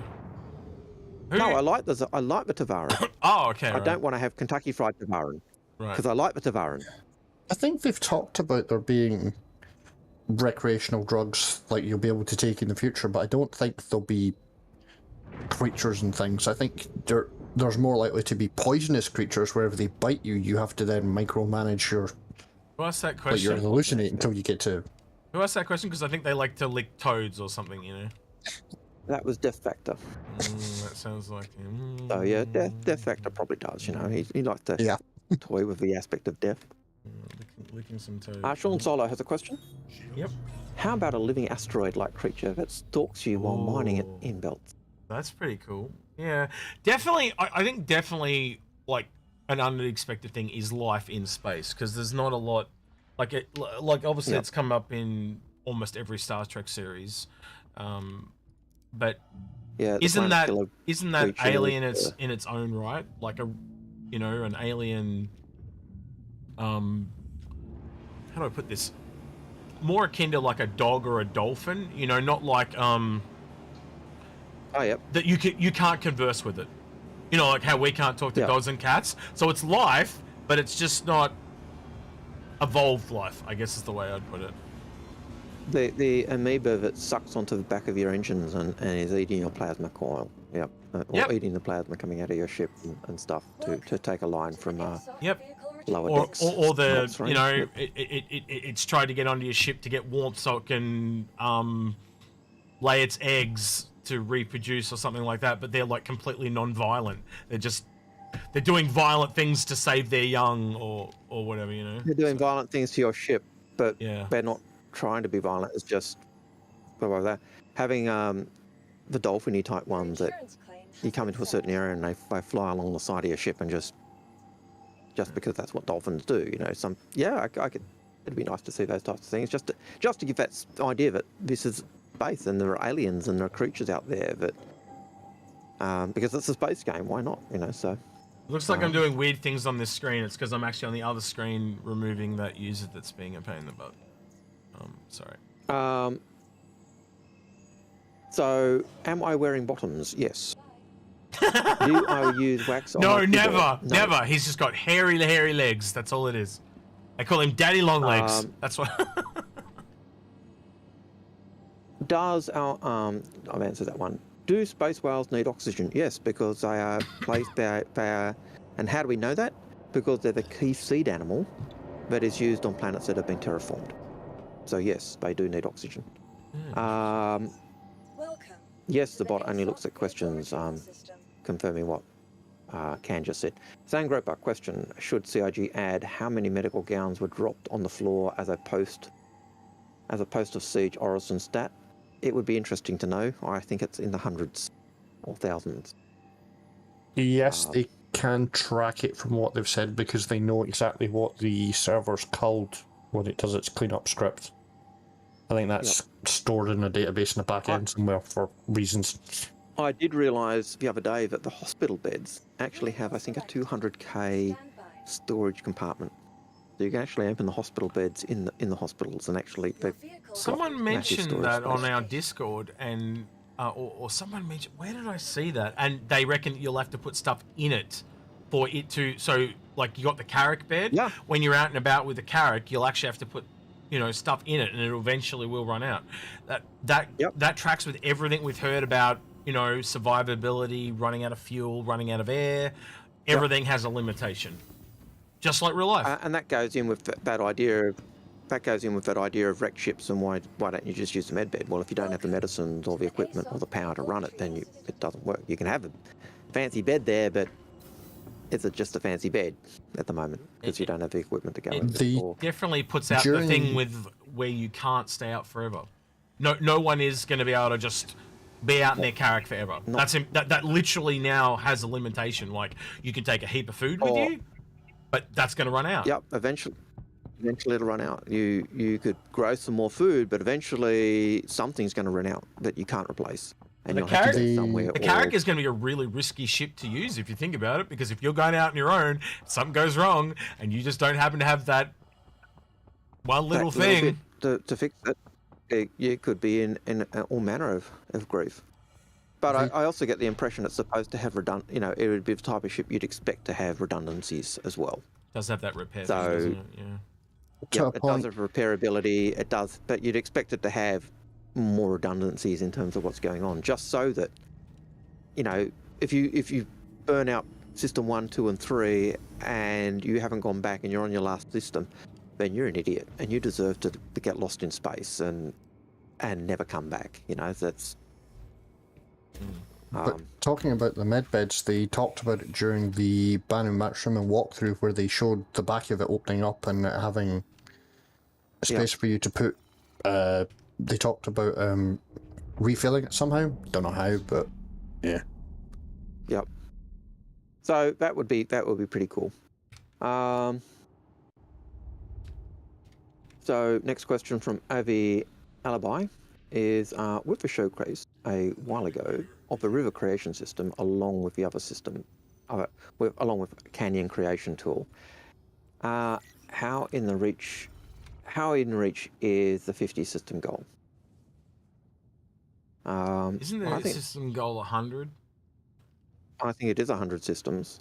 I was having interesting talk with someone, and I've also watched a video on it about 100 system things. And legally, because they promised 100 systems way back when, if they don't have 100 systems on release, because of the way the American legal system works, they can be sued. So release is never going to happen until they get 100 systems. Well, just so they don't get sued, essentially. Well, and, we've discussed this, I think, probably off screen, but I'm going to bring it on screen, which is, I think CIG is going to have a lot of soft launches to the game where it's going to always become more and more and more playable as Star Citizen, but it's going to be very difficult to nail down when was Star Citizen actually released as a date on a calendar, because is it when we go to beta? Is it when we go to 10 systems, 15 systems? I think I just answered that before. It is now legally 100 systems. It has to be, because otherwise they're going to get sued. That's why I said that. Yeah, I mean, legally, yes, but where do you draw the line as a personal player to play the game? Oh, that'll be way before that. But legally, 1.0, because of the way the promises they've made, if they release the game and there's not 100 systems, they're going to be sued, because they've actually said the game will release with 100 systems. Now, there are other things they've said as well, right? But I would argue that 100 systems is probably the biggest one that will take the longest amount of time. It was playable systems, wasn't it? Yes. In that Kickstarter. And then they retracted it. Well, remember, they retracted it back down to like 5 or 10, but because they've promised it. Chris has always said, from my memory, that they'd said it's kind of I suppose all the key elements would be in the game when they've got, they'd initially have 5 systems. He's come which out. is where the whole idea of Line of 5 came from.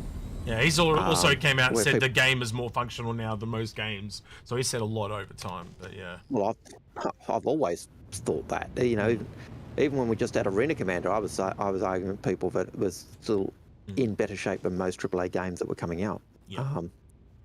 But also, didn't really say that Star Citizen was awesome.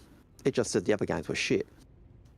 But the other thing is, sidebar now, how many games do you see, even AAA titles, Battlefield, which are released and are officially launched and are barely playable / completely broken on release day? Yep. At least in Star Citizen, you can play the game now, you can see people playing the game, you know what you're getting. Yep, agreed. You can enjoy it now. It's effectively the permanent early access title. Just to go along with that really quickly, Montoya did an interesting take on the $500 million stretch goal, and I'd just like to say I kind of agree with what he said in his video. So if you guys know Montoya, it was like a 10-15 minute video if you want to check it out. But long story short, he was comparing it to PUBG, of all things, right? And we have raised $500 million. He literally showed that in the amount of money we raised last year, they raised that in 10 days. They made like 2.6 billion last year. So all these people complaining about this fundraised amount of money, that money's come from people too.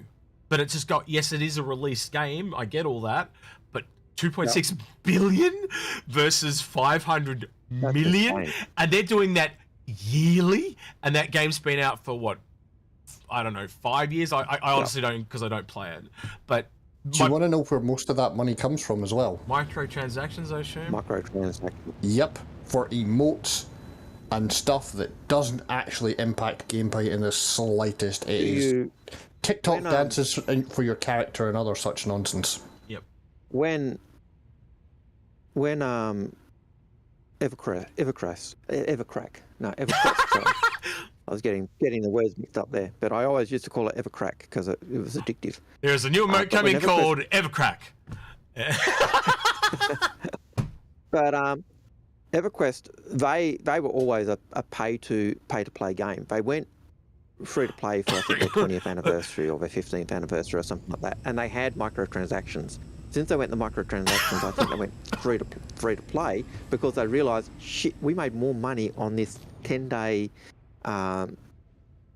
thing with transactions than we've ever made with forcing people to pay to play and pay for subscription. Very awkward, Algared, that you look like Heisenberg and you made the comment of ever crack. I just want to point that out, and it's going to come back to bite you. It probably will. Yeah. Well, you know, I did have students ask me, you know, so.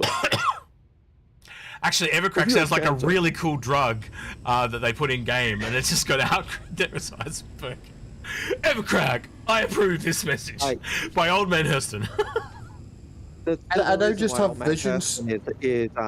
Is not on the board of Hurston. You know, he's kind of on the outer. Yeah. Maybe I just have visions of him living on his own in an endeavour somewhere, just cooking up Evercrack in vast quantities to be shipped off around the universe. Well, I will point out to you that Paulie, Paulie's my barkeep, remember?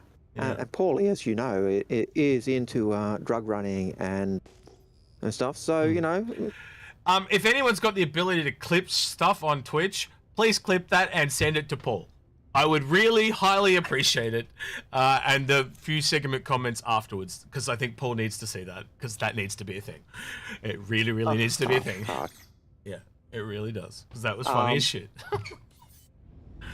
Right, who am I killing? So, you know, my students will say, so if you had cancer, would you make meth?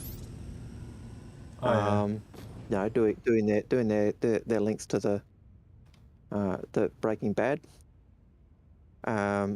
And I said no, and they said, why is it too dangerous? To which I respond, I am the danger. And then they go, oh, he's Breaking Bad. Oh yeah. Anyway, that's students for you. Anyway, next question, Cascadian.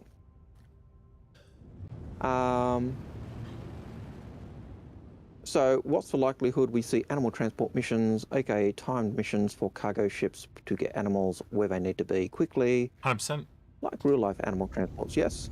There'll be AI that will need animals delivered for their farm, etc., etc. 100%. Low level missions for sure. Yep. You're also going to need the right ship because you're going to need enough life support to support all the animals. Let me just chuck this out there. Medical extends to animals as a vet. Saying I only just thought of that just then. That'll be a thing. You know, your hoof doctor, your Evercrack, the hoof doctor, yeah. Whatever. Hoovering it up, yeah, I get it. Yes. Yeah. So yes. We're gonna get a terms of service strike here real soon. I can see it coming. Anyway. At this rate, we'll have a million questions because yep. Okay. Cascadian question.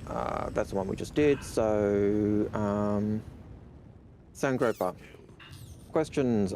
Are we likely to see a $500 million letter from the chairman, or is that going to be rolled into CitizenCon? Yeah, that's a good question. It could be rolled into CitizenCon. It's pretty close, isn't it? We're talking less than 2 weeks. I had someone saying, I can't wait for the rewards that we're going to get. But let's be honest, the 1 million and the 2 million was what? It was a plaque and a t-shirt, wasn't it? From memory? I'd have to... 1 million was a wall plaque and sales. Hang on. 2 million was a challenge coin, and I think 300 million was a pistol. It was a 300 million? So that's the awards that everyone got. What did we get for 400 million? Nothing, I don't think. Like, I, in a sense, I kind of hope they... I think... 300 million was a blue pistol. The Empire pistol, I think, or one Empire. I've got the mod on my thing, so I don't know if it shows up. The $500,000, it feels like something they'd want to acknowledge. Yep, $500 million is, I think they certainly want to acknowledge that's like massive. Yeah, I hope they don't just... This is what I remember, Algared. These two shirts. Hang on, I'll just share my screen. Yep. Give me 2 secs. Yeah, they were... These I two, think they were the... That's what I remember being... One, 200 million. Oh, really? I thought one was 100 and one was 200. No, they were the same T-shirt. One was the those who had, I think one was subscribers people who'd already been in the game for X time, and one was subscribers, and one was everyone. Can I be an ass on you and tell you you're wrong? Because literally, if you zoom in, there's a 2M on the back of this guy's shirt, and there's a 1M on the back of this guy's shirt. Oh, there you go. Okay. So, but they brought them out at the same time, though. They did. It was like they went back and kind of filled it in type of thing. Retroactively added them. Retroactively, that's correct. But it certainly at the time they did them. They had plaques. They did. They initially had plaques. They did have a wall plaque. Yep. Yeah. I have no idea. It was a wall plaque for the and the wall plaque was the wall bomb. That's it. There it is. That one there. The wall one. Yeah. Okay. Yep. Yeah. That was it was a war bonds of from UE. That was the initial gift we got for the 100 million reward. The T-shirts came out. That was part of a 200 million, and they gave and I think it was if you were a backer before the 200 million came, you got the red one. If you weren't, you got the if you were a backer before, you got both. If you weren't, you only got the one. It was that type of. Do you know what the pistol was? Because that's the only blue thing I've got. But that was the One Empire pistol. Was that like a goldy, bluey type of thing? And I think that was 300 million. All right. No. Nope. I only know it's the One Empire one because I was looking at it the other day. Jeez, I want to be able to... You got these removed from your account, didn't you? I want to get them removed. I'm just totally nervous. Not from my account. You got to remove from your... They're still in my account. Oh, I got them removed from the ships that I applied to. Oh, I thought you got them but yeah, it was a... Oh, there we go. But One I wish I Empire. could delete them. So this is the one you're talking about, 300 million. Oh, there you go. Yep. Okay. I didn't actually know that was where that was from. Okay. Good to know. Yeah, I actually remembered it. I only knew it was a One Empire because I was looking through my my character's junk the other day when I was, oh man, I've got so much junk. Okay. And looking at the pistols and that. And so let's put that to chat. If you were thinking like they've given us a pistol or a shirt at one point, and don't go too deep. Don't go, I want a full armor set and a gun and all that. But what would you like? And I'm going to put mine out there first. I would like a helmet that harkens back to the whole helmet for 500 mil. I think that would be, and just call it the 500 mil helmet or something like that. A special helmet. What do you think? You mean you want the emote where you actually flip your helmet around? That's actually pretty good too. Actually, no? I like that. Yeah, I do. Just the Ooh. That'd be. Either that or this. I'm gonna go daft here. You get the 500 mil helmet, and it gives you you get the same emote, but you get different animation if you have that helmet equipped. Yeah, like a unique emote that you can only get from being there at the 500 mil. And because let's be honest, a helmet flip is not like most people would be like, oh, what the hell's that? That's shit. But everyone else would be like, yeah, like I remember that, you know. So I remember that. That's like what do you call that? The in crowd thing. Yeah. It doesn't affect gameplay in any way, as you say, which is the thing. I don't want... Well, except that makes your helmet go on a little bit slower. Yeah, but what I mean is it's not doing something like if they give you a free rifle or something like that, that affects gameplay, whereas the helmet... Sorry, I wouldn't make that a putting on the helmet animation. It would literally just be in one that you play and you take your helmet off, it flips and he puts it straight back on. It's not like the way he puts his helmet on every day. It's just a, cool emoji. Flip, puts it straight back on. Yeah. Yep. I can even see them doing a pistol draw, like the Robocop does. Yeah, but that doesn't have a... That doesn't have that same appeal, does it? No, it just doesn't have the message in it. It doesn't have that Star Citizen message. Yep. That's more, as you said, Robocop or... Yeah. That'd be nice to have, but the helmet is uniquely Star Citizen. Yeah, and that's what I'm saying. You want something uniquely Star Citizen. Or a fresher crab. A movable little crab. One of those. But a plushie, a whip crab plushie. Whip crab plushie? But I'm going to be honest, I'd rather something more tangible. Like, and obviously, if you look back at the ones we had the T-shirts and then we had the pistol. The pistol is obviously the more tangible one, because if you pull that out and it's got that color on it, people are like, oh, where'd you get that from? Years from now, it'll go, oh, I just happened to be there when this. You know? And I think I'm gonna be honest, an emoji or an animation that plays is far more unique than a gun, because the gun can be lost, or again, if it's just blue, it's like some people might not even notice that, but the actual movement, I've never seen that before. What's that from? Far more unique. Yep. Oh well, you had to be around. You had to be around at the time. You know, if you were an early backer and then you got it. But if you know, yep. What did Shadow go say? It would be inspired. Hang on.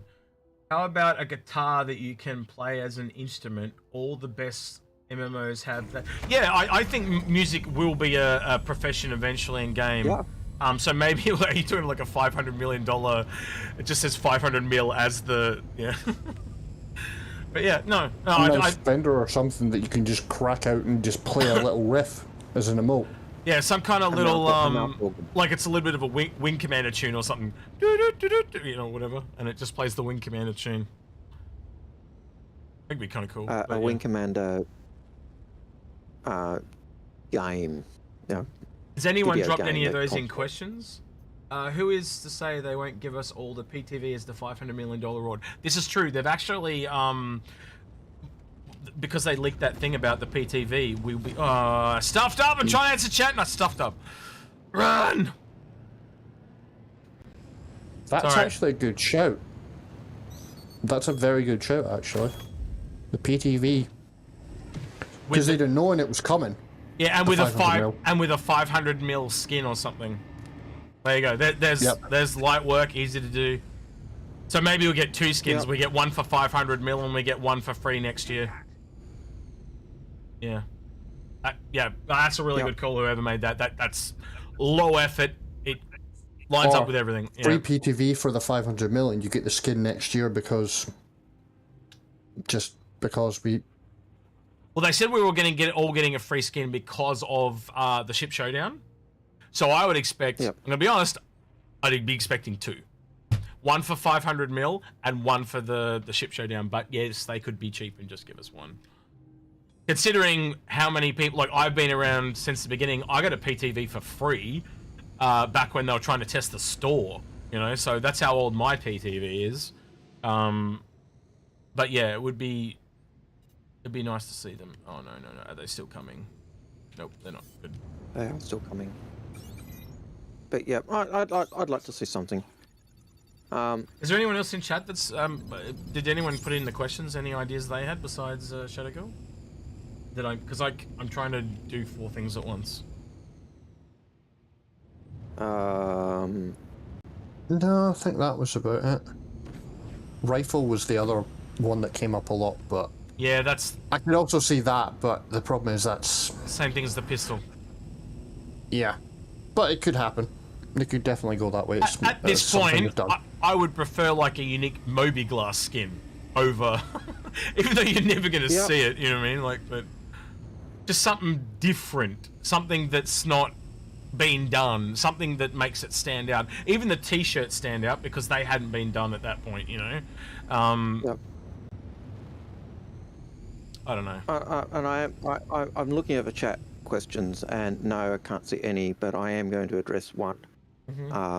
No, Black Dream Hunk. We are not avoiding the questions. We've answered the questions ad infinitum over several weeks. Our view has not changed. You have not said anything new. We're not answering the questions again. I'm sorry if you don't like that. Suck it up, princess. Get a life. Get over it. I think your best way to interact with him, Algared, is just ignore him now. Yep. But you know, I am saying you're frustrated. I can tell. Yep. Just ignore him, mate. Sangrove, you are right. We have answered the question. We have tried to answer the question. It's not a matter of answering the question in different ways, Face Kitten. It has been asked infinitum, and we have answered it. And if you go back and read other episodes, you can see we've tried to answer those questions. And I'm sorry if people don't like it, but we are avoiding them and not answering them anymore. Right. Next question. Do you believe there will be a zoo module for the Endeavour, or do you think that the agri-pods will already cover that? Potentially it could do both, couldn't it? Because it's farm, you could do one area for agriculture, and you could do one area that's fenced off for animals. Yeah, I could see it doing both. Never thought of it like that, but yeah. I think the other thing is you could also use one pod for animals and one pod for farming the thing that you need to feed the animals. That's a good point. You know, like growing hay to feed horses, essentially. Yeah, I get that. Yeah. Al? Yeah, I think we'd see that in I think a zoo is kind of farming. It just depends on what type of critters you got and what type of other things you'd need to do. Do you know what I just realized? Sorry, Algared, I know I'm interrupting you, but I just realized, you know what I was talking before about farming ships and stuff like that? That essentially could be classified as a science ship.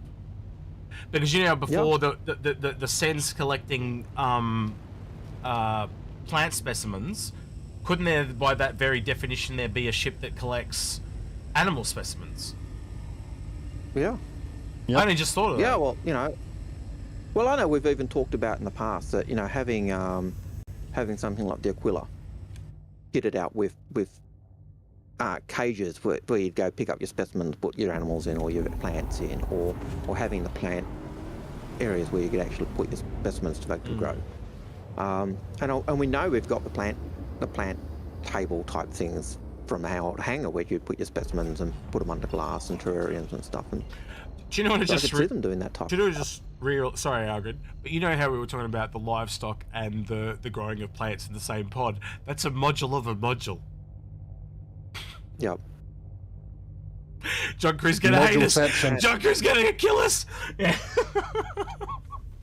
It's moduleception. Yeah.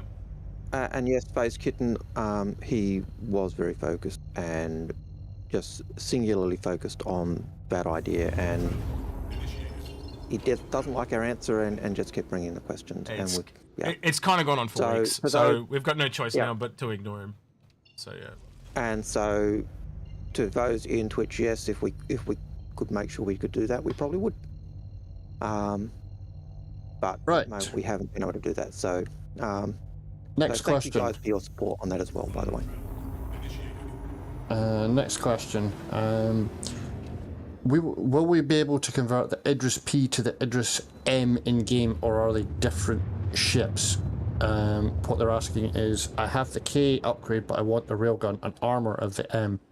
I want to hand this over to Algared, because I think you've discussed the P and M armor difference at quite length in the Discord, at least. Yeah. We certainly have discussed it. CIG have said in the past that you would be able to get the upgrade in game. So that implies that the P can be changed to an M. I've always thought that I want to take out the railgun from the M and put the beam weapon in. I don't see why you wouldn't be able to do that.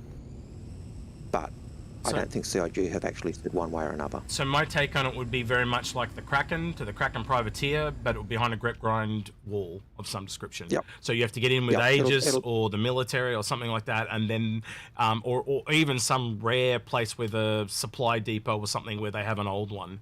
You know, so there might be a way to get one as a pirate, but there might also be a way to get one as a good. I can't say that word. It does not come off my tongue. Goo-gooder? Goo-dooder. Oh, I can't say it. Good-doer. I just can't do it. I can't do it. Do-gooder. All right, do-gooder. I keep trying to say goo-gooder. I think it would... Oh. There you go. And we've got the 30K. I think if you can, I think it's going to be locked behind really, really high UEE Navy rep. Yep. But I think there's also going to be a few other ships that are going to be like that. Like, I think the Eclipse and maybe a few others that are like frontline tech, you're going to have good UEE Navy rep if you want to buy them in game. Yeah. But I think the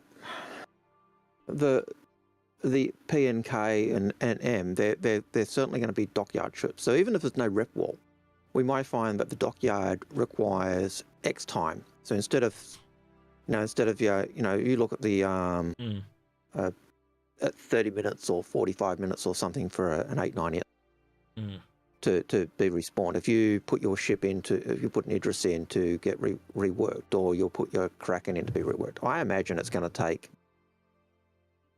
a day, maybe, or an hour or 2 hours, maybe, to get it done, and maybe you can expedite it and get it down to an hour. But it's not going to be you're not going to do it like pulling out an They Aurora said and that- getting it reclaimed. They said the Kraken would take a long time in game.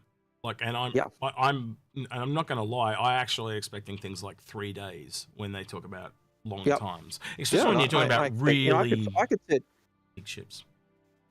I could see a Javelin taking a week to reclaim. No, they were 100%. talking about just doing the privateer conversion taking quite a while as well. They made it sound like it might be like a week just to change it from the Kraken to Kraken privateer. So I'm, you know what we've talked about the ship scale before, like price and stuff like that.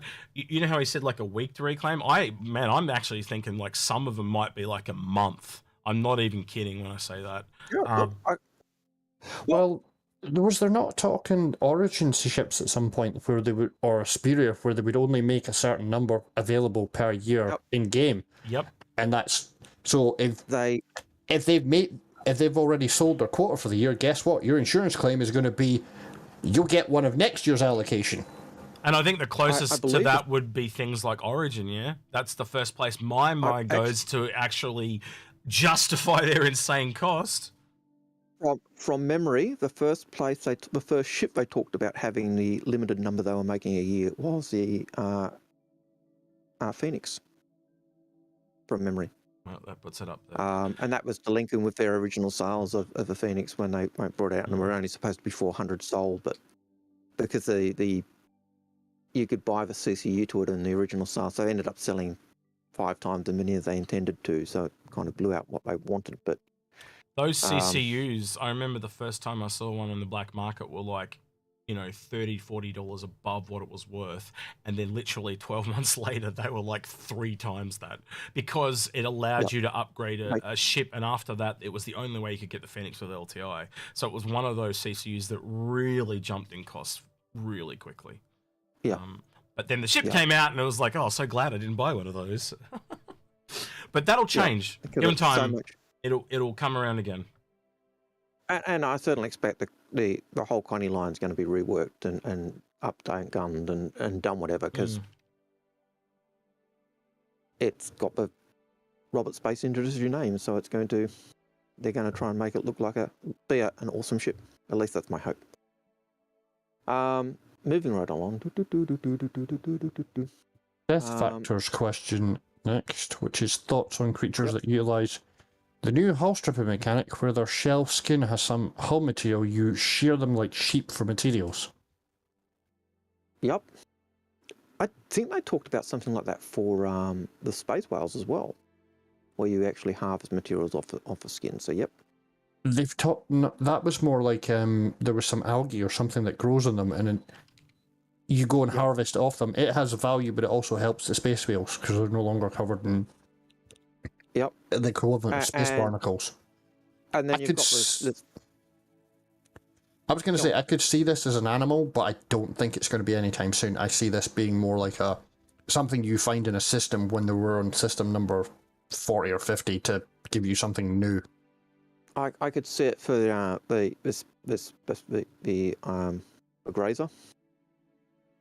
Being you kill the grazer and you harvest the skin, the meat, the bone, and then you use those for different things. But I kind of sit here now and kind of think that trying to get every single industry ship in the game that was my original plan is very, or at least the capital ones, right, is very large, because just now you add the creatures into the mix, that there's another 3 or 4 ships, just like series of ships right there. Like we said, butchering, vet,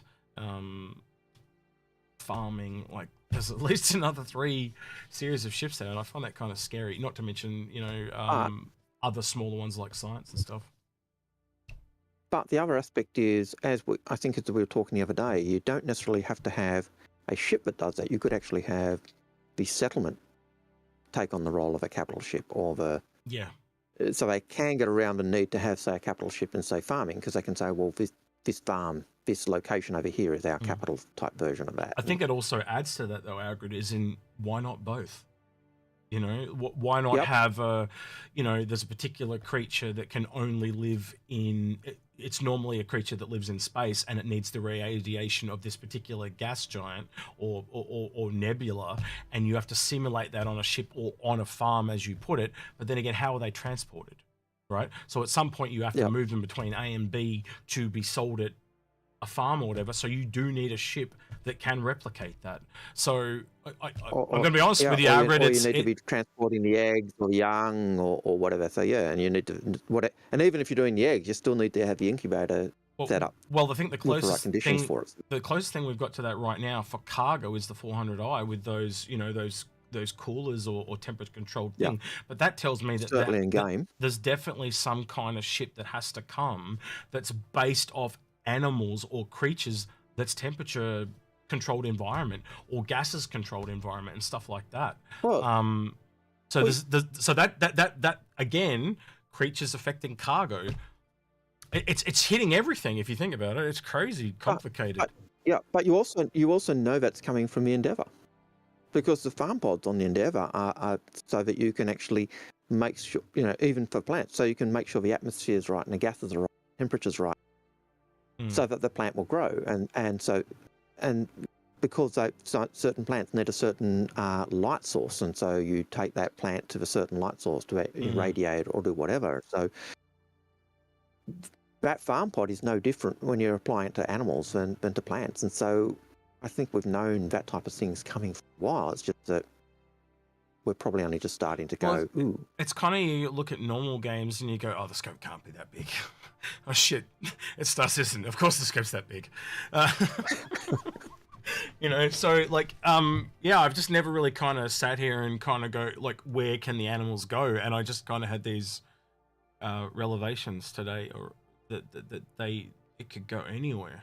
You can ride them, you can hunt them, you can use them for medical purposes, you can put them in cooking, you can transport them, you can farm them, you can use them as an attack craft. There is no reason, literally like Avatar, you can't fly on them, or even use them for transporting of cargo like a camel on Earth or a horse, One step further, hang on. Amount of sense. Hang on. One step further is a combined thing where there's a creature that's pulling a cart, or you know what I mean? Yep. So how far does this go? Animals, yeah. Sorry, Ken, you were going to say? If you think about it, it makes a certain amount of sense for places like Pyro if you've got an animal, because if you take equipment, you've got to get fuel, you've got to get this, you've got to get that, you've got to be able to maintain it. You can just breed more animals. Lower tech, like in Pyro, So yeah, sorry. And you're in a system like Pyro, and you've got animals. You've then got to maintain those animals and care for them and feed them and do other stuff. But the requirements that you might need in terms of tools or equipment is less. But the resources you need are still there. So it's looking at resources in a different way. So you're using the resources that are available, not the ones you want. I want to throw this out there now because I think this is my mind going a little bit too far. You know how we saw the cyborg limbs for humans? Yep. Can the vet do cyborg limbs for pets and animals? Can you upgrade your, I'm just going to use a name that's from Earth, Siamese fighting crab, and upgrade the claws so it's better at chopping heads off? Can you give it mechanical claws instead of the fleshy claws? That could go. At least you didn't go. So this is not initially you can't do that, but I think down the line, like years from now, that's somewhere they could actually go. Upgrading animals. My concern was that you were going to say, will they be able to take the clippy claw off a crab and put it onto you? No, I'm thinking more like Shadow Girl's. Shadow Girl's kind of hinting at it, like sharks with freaking laser beams. Yeah. So yeah, I could see them doing that. Like Strike, I know, 30 odd years ago, actually, probably closer to 40 odd years ago, our pet dog, it got run over. It was actually paralyzed. The vet actually said, "Hey, we could give it a little board on wheels." Yeah. So if I were talking about doing that for pets 40 odd years ago, when I think about Why it, not? when I think about it, Algared, that's probably a really good way to limit the scope of it. If you limited it to just pets, so not just every not like the rancher cow or the boreal stalker or the whip crab, but if you limit it to ones that were just our pets, because that's where we'd go the extra mile. Like in real life, we go extra mile for our pets. I know some pets that are treated better than humans, so maybe that's where they cut, because that gives a little extra depth to the vet profession, which it has to be a thing. It really, really does. If you think about how all the farm works and all the pets and stuff like that, they're going to have to be. What does the animal just die and you go get a new one every time? And I think it's another profession, a vet, and it's a spin-off of the medical career. I think that makes a lot of sense. But yeah, we'll see how that goes. And then I can even see conflictions between players, like a vet player going off at a hunter player for shooting someone's dog, or you know what I mean? Yeah. Or space grab, but yeah. All right. We have tangented like crazy, as we tend to do. But what's the next question? Okay. Phase Crichton asked, the goo, especially in Siege of Orison, the benefits of the auto dock with a medgun is it feels way too easy to just OD. That's why I don't have the fun anymore. Reverts the benefits of the auto dock. So the part of that that's not there yet, though, is we obviously have tier 3, tier 2, and tier 1 injuries. And you got to look at the severity there. So at the moment, it's basically no matter what severity you have, it's just get in the bed and it fixes it. But eventually, if you've got a really bad injury, you might need a cyborg limb put in. You might need an organ replaced. You might be able to get one grown, and so you can get a new eye done. But you might not have the money, so you have to get a cyborg one. And also, like, how experienced does the doctor? How risky is that surgery? Could you actually die on the table? Is it literally? What is the minigame? Is the minigame operation? Is it like if you hit the edge, just this guy's dead? Yep. We don't know yet. I think the question they were really trying to get at is,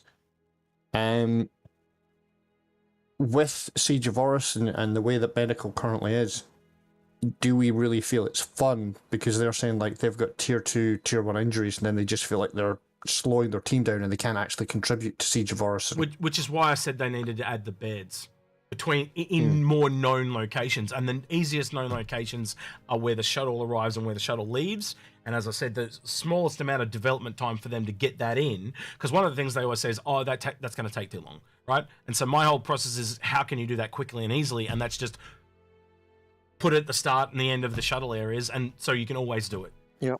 And that the advantage of that is you can technically head back or forward, and they're known locations. The other thing is we also need a tier 1 somewhere on the system, because that's the big killer at the moment. Yep. You get a tier 1 injury and you are... CIG really need to have a think about some of those, because if you get a tier 1 head injury, it is not fun to play. It is like, you know what, screw it, I'm just going to log off. Type bad at the moment. And that's a bit of a roll of the dice, isn't it? You just... I could see that being a bed to fix that being at the beginning of season, the first, at Salangi station, Salangi platform at the beginning, and then maybe once an area's been cleaned, they open up. The bed in the place opens up as being available, because the Crusader Defense have now got control of that. It also allows you to kind of like save your... As you arrive at the new area, you can save your spawn to that new bed, so it's kind of like a checkpoint mechanic. Because the biggest problem at the moment is if you get all the way to the last area, and for some bug or something kills you, you got to go back through and you got to do the whole thing again. It's just ridiculous. And that's even assuming you've remembered to do your bed at Orison Hospital. You could also General. You could also fix that simply by making it so that when you the start area where you first get it on, you could actually pick which platform you want to go to as they unlock.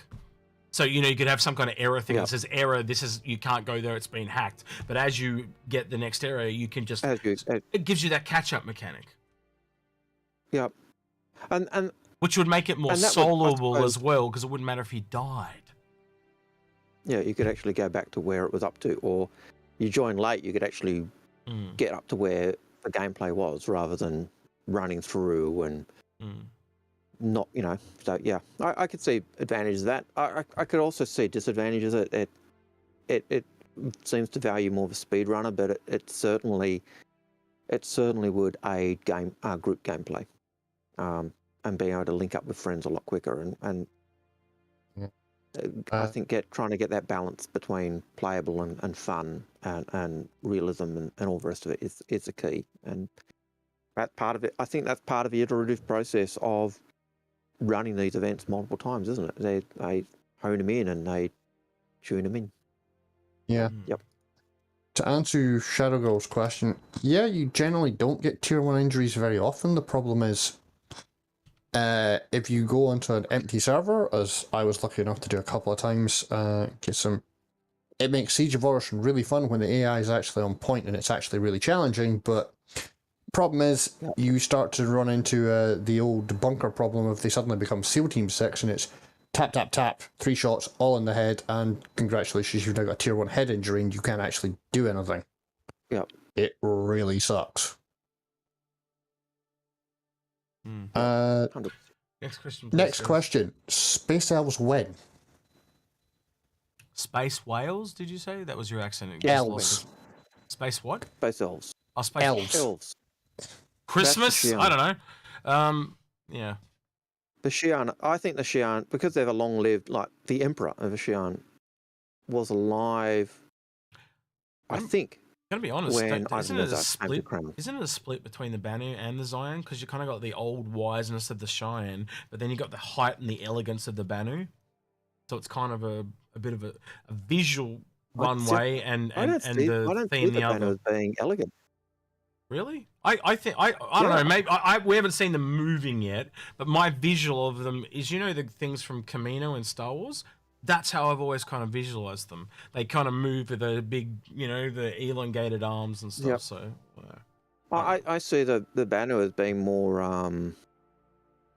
Ferengi, and in terms of their attitude to marketing, and yeah, I don't see them as being long-lived, wise, genteel. I see them as being money-grubbing Ferengi.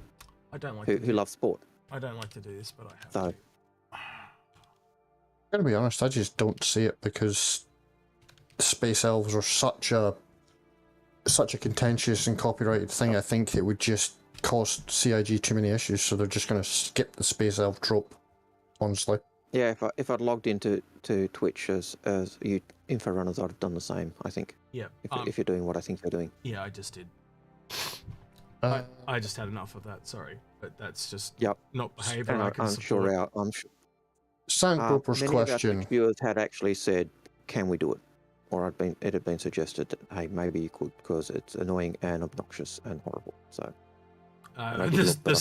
there's thank yous in chat from Twitch. So yeah.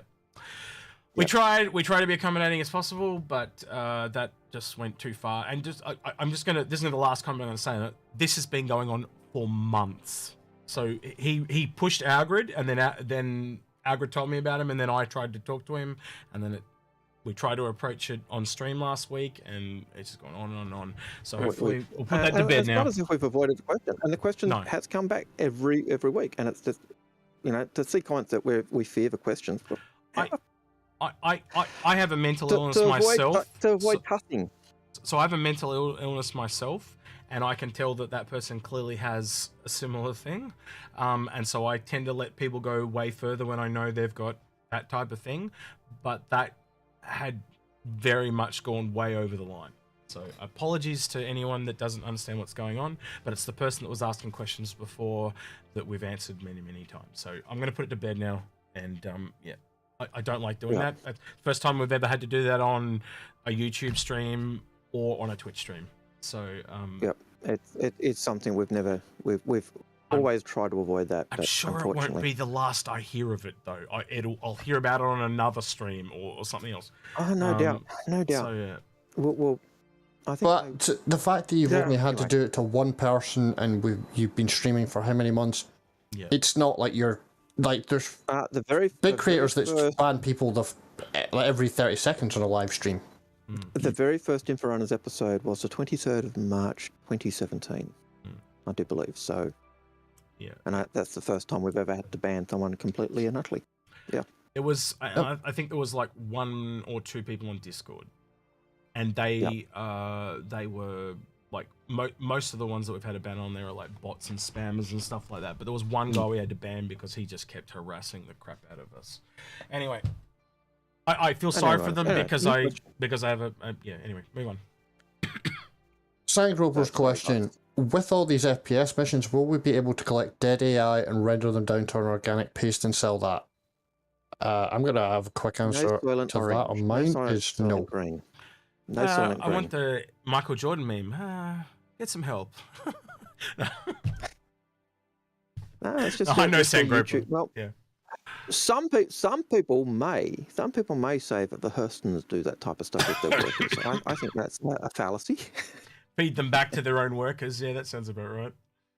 So, yeah. Sounds very I Hurston. believe that it's a fallacy, and it's the type of thing that the Workers' Party would be saying. Total propaganda. But yeah, and no, I have not read anything like that in Star Citizen law. Just to qualify that, it's a. But I wouldn't put it past CIG to put something like that in because it's an Easter egg. Why not? I'm just gonna do this real quick. This is just for Sangrover. I'm Michael Jordan. Stop it. Get some help. There we go. Just for Sangrover. Anyway, that's the meme that I was talking about, by the way. And moving swiftly on. Shadow Girl's question. Do you think there'll be an event where it's a mission of mercy? Imagine a mine collapse in Lorville and you need to save people, put out fires, etc. 100%. Absolutely. I think exactly. I think otherwise, if you don't have those kind of missions, what are people with Apollos and such like going to do 50% of the time? Well, I'm not sure Lorville tends to have those mines where you go in. Lorville's mines tend to be open cut. They're almost like Vanduul, strip mining the planet. We actually have a planet with underground mining. But they certainly do. They certainly. Klesher. Those mercy missions. Yeah, but people in Klesher are, let's be brutally honest, in the UEE situation are disposable. That will eventually. What I'm saying is, if they've got Klesher, they can definitely make more underground mining locations based off Klesher. So yeah. The scene that I'm expecting to see things like you know the caterpillar box falling out that they did for one of the Citizen Cons. I'm actually expecting a full-on scene like in one of the J.J. Abrams Enterprise movies. They had the Enterprise crashing and people were getting off to the landing pods and they were fighting people as the ship was going down. I'm like in Squadron 42, I will be not surprised if there is not some kind of mission where you are fighting people as the ship is literally breaking apart as you're hurtling towards some planet, and you've got to get like the last second you get into a pod and eject out, and you just see the whole ship blow. You know, and it might be a Bengal or a Javelin or whatever. You know, and then there's a mission where you survive on the planet and get to somewhere or whatever. Like I could see all that as a thing. Now they have that tech, the ability to almost seamlessly move between ships, space, and planet. To not utilize that just seems insane. Yeah. I could also see Gemini, Starliners, and such like where you've got it's broken down, it's had an accident, it's got limited life support, blah blah blah. Can you get there and can you get? How do you decide if you can only take 15 people of the 40 people that are on the ship? How do you decide who the 15 people you take off are? Do you try and make faster runs, etc.? And let them sort it out themselves, and then you take up a. Naughty. What if it's a mission where you're running out of air and you've got to pick who goes into hypersleep, into sleep or sleep pods, or who survives and who doesn't? Like it gives you one of those. Do you remember those old one? There used to be an old philosophical debate question. It's like there's a bunker and you can put 5 people in it, but there's like 10 people, and they're all different things, like a pregnant woman or a 60-year-old scientist, you know. And it's like, well, that scientist is not going to live very long, and then. But he could have all the answers that help us to. But do you get a fertile woman, but then you've got an extra mouth to feed, and he says all these like so they're really interesting, and that could be a really interesting mission where there is no loss or win to that mission. It's just that it makes you think, and I think that'd be a really cool way to go about it. You know, there's no loss. It could also potentially change your reputation depending on who you decide. That's a good one. Yep. You say to workers your view, your support from the industrial companies goes down, but your rep with the plebs goes up. Yep. And I have just realised my green shirt is translucent on.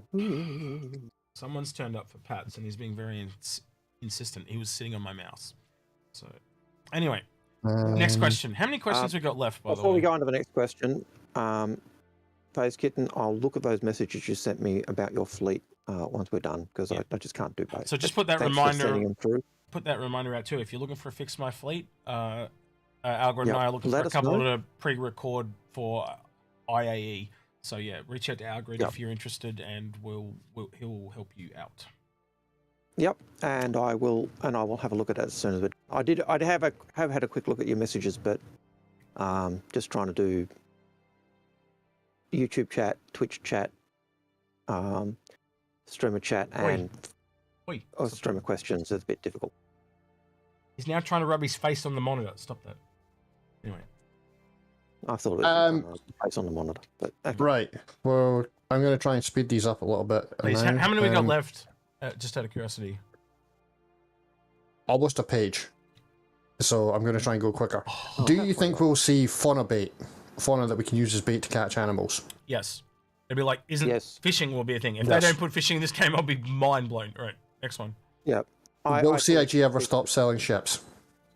No.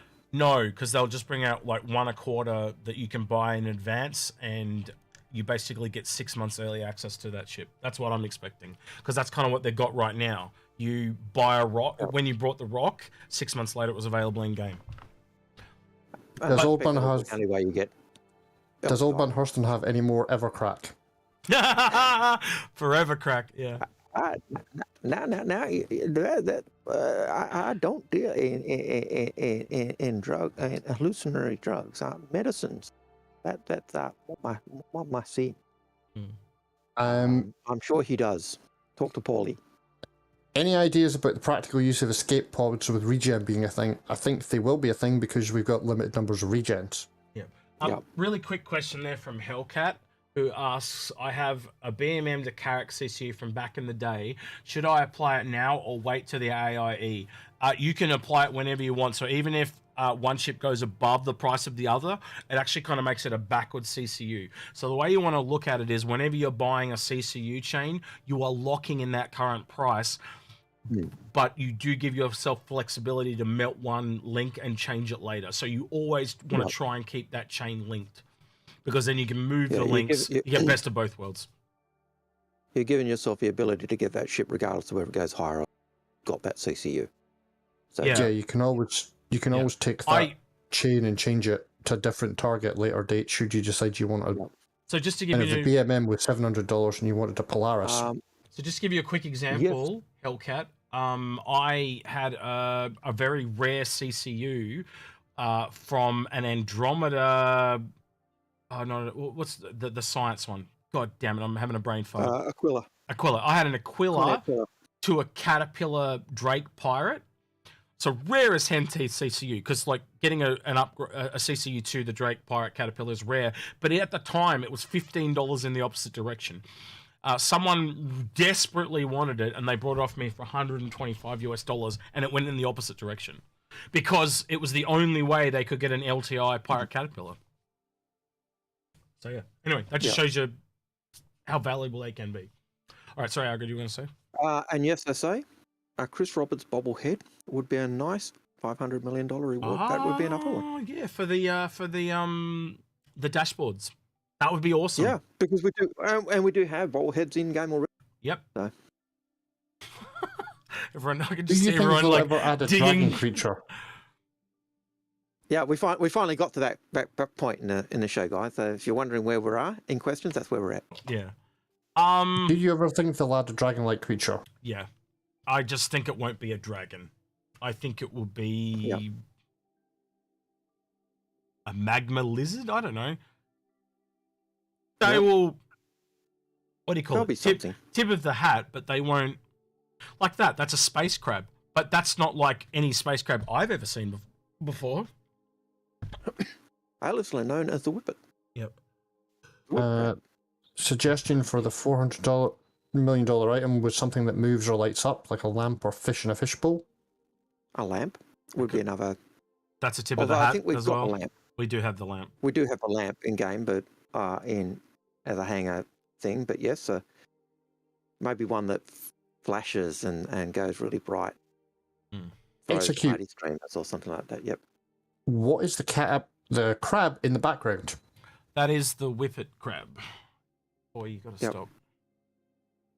You got to stop attacking the monitor. That is the. I could look it up, but it's the whippet crab. It is a cave-dwelling critter, and it dwarfs humanity when it's big, fully grown. From now on, known as the Jaina Smith crab. Whip it real good. Anyway, some people. Do you think we have a creature like a Rancor heavy melee creature asking for a friend? Is the SC Bounty Hunters Guild? I think that'll totally be a thing. Well, the Boreal Stalker's a bit rancorish already, isn't it? You know, in a way. Yeah. Oh, well, it's certainly big Yeti-ish type critter. Yeah. So yeah. Next question: could you use certain animals for transport, like hiding inside a flying whale? Well, yeah, drug running inside an animal. Yep. Potentially not all animals, but some animals. Oh man, that's a really deep can of worms. Because do you get a doctor like all of a sudden that cross references drug running and doctors, so it's smuggling inside animals. Well I for the whales, I don't think we'll see it inside the space whales, but I could see people being able to use the space whales as drop-off points.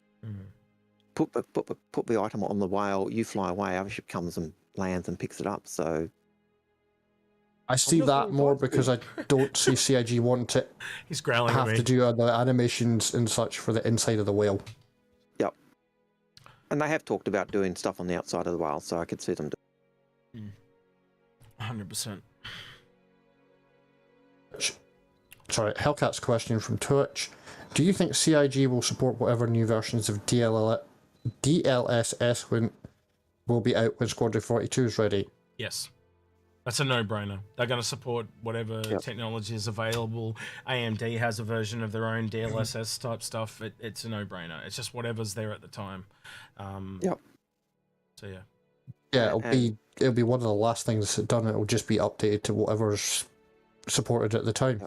Just real quick, going back to that last question, SA said something really cool there, which is, what if the animal makes the drug? Smuggling the animal because it makes the drug. That's what I was talking about. Really alien concepts that we just wouldn't think of. Kind of like a magic mushroom snail. You know, like the licking the toads thing. And that ties back into the question about the insects that make the drug as well, that you could harvest or eat to get the same effect. So and yes, Face Kitten, all you need is question in our questions, even without brackets, just like you had in your comment to Hellcat, and it goes into our chat, our question bot thing. So yes. Next question from Center Mass Gamer. What module that has not yet been announced would you add for the Retaliator or other ship?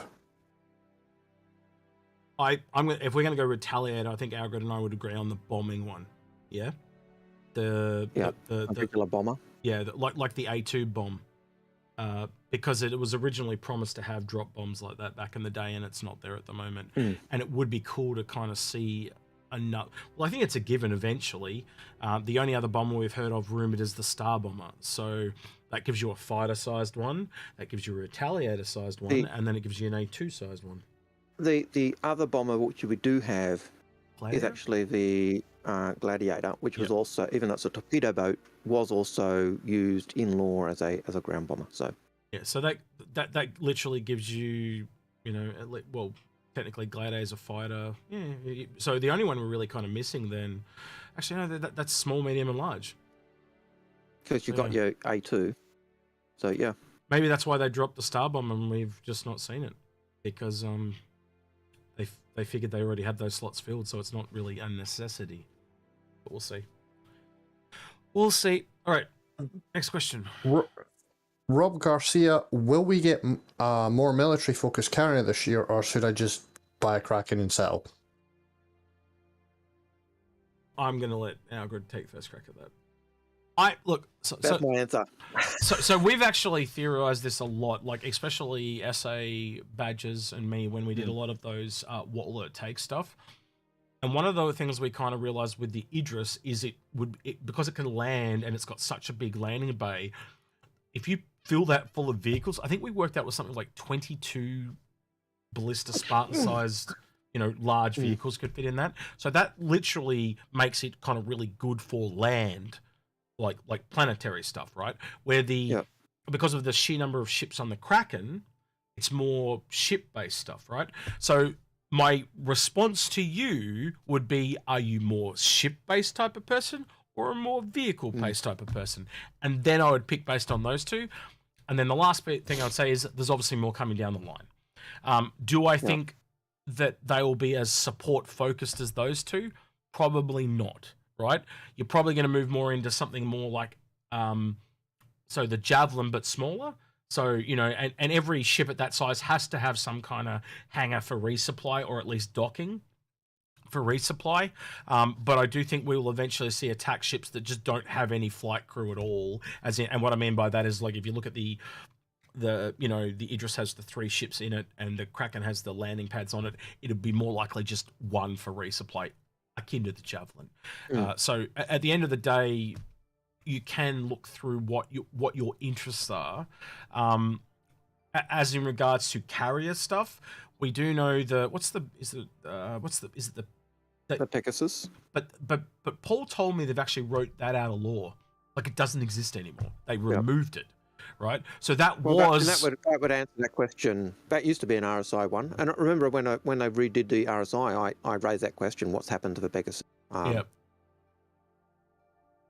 that man name? The light carrier. No, the head law guy. Did he actually say that to you and No. Okay. No, they just updated the RSI webpage. Okay, right, fair enough. So yeah, and it disappeared. Does that mean down the line that, like, you got to also understand, when they first brought out the Kraken, it literally said light carrier. We now have the Liberator that's a light carrier. So now the question becomes, is the Kraken a medium or a heavy carrier? And when you do it like that, if it's a medium, there is definitely room there for a bigger carrier. But I also put this back on you, and Algared will agree with me on this, is the whole series is a thing, and putting ships in boxes is a thing. By putting them in boxes, it doesn't allow you to rapidly deploy. Player choice, right? So if you're doing a few ships, you take something like a Liberator or a Kraken, but if you're doing en masse transport, you take something like a Hull D or E and just put them all in boxes and move them. That's where I think it's... Hull D and E having the ability to have those boxes which you could actually open up and either put the ships together or have them pre-done, but you wouldn't be able to... for launching or reclaiming the ships. So I think that, coming back to this guy's question, is how many people you want to do it, because you've got to chuck the Liberator in there as well. If it's just you and one mate, Liberator. If it's you and 9 other mates, the Kraken. Just make sure you got the friends to support you, unlike someone else. Not pointing at anyone. Not pointing at anyone at all. No. But anyone who's watched the channel long enough will know that I often refer to myself as an idiot who spent way too much money. I said this the the other day, Algared. I can't remember where I was. I think I was on.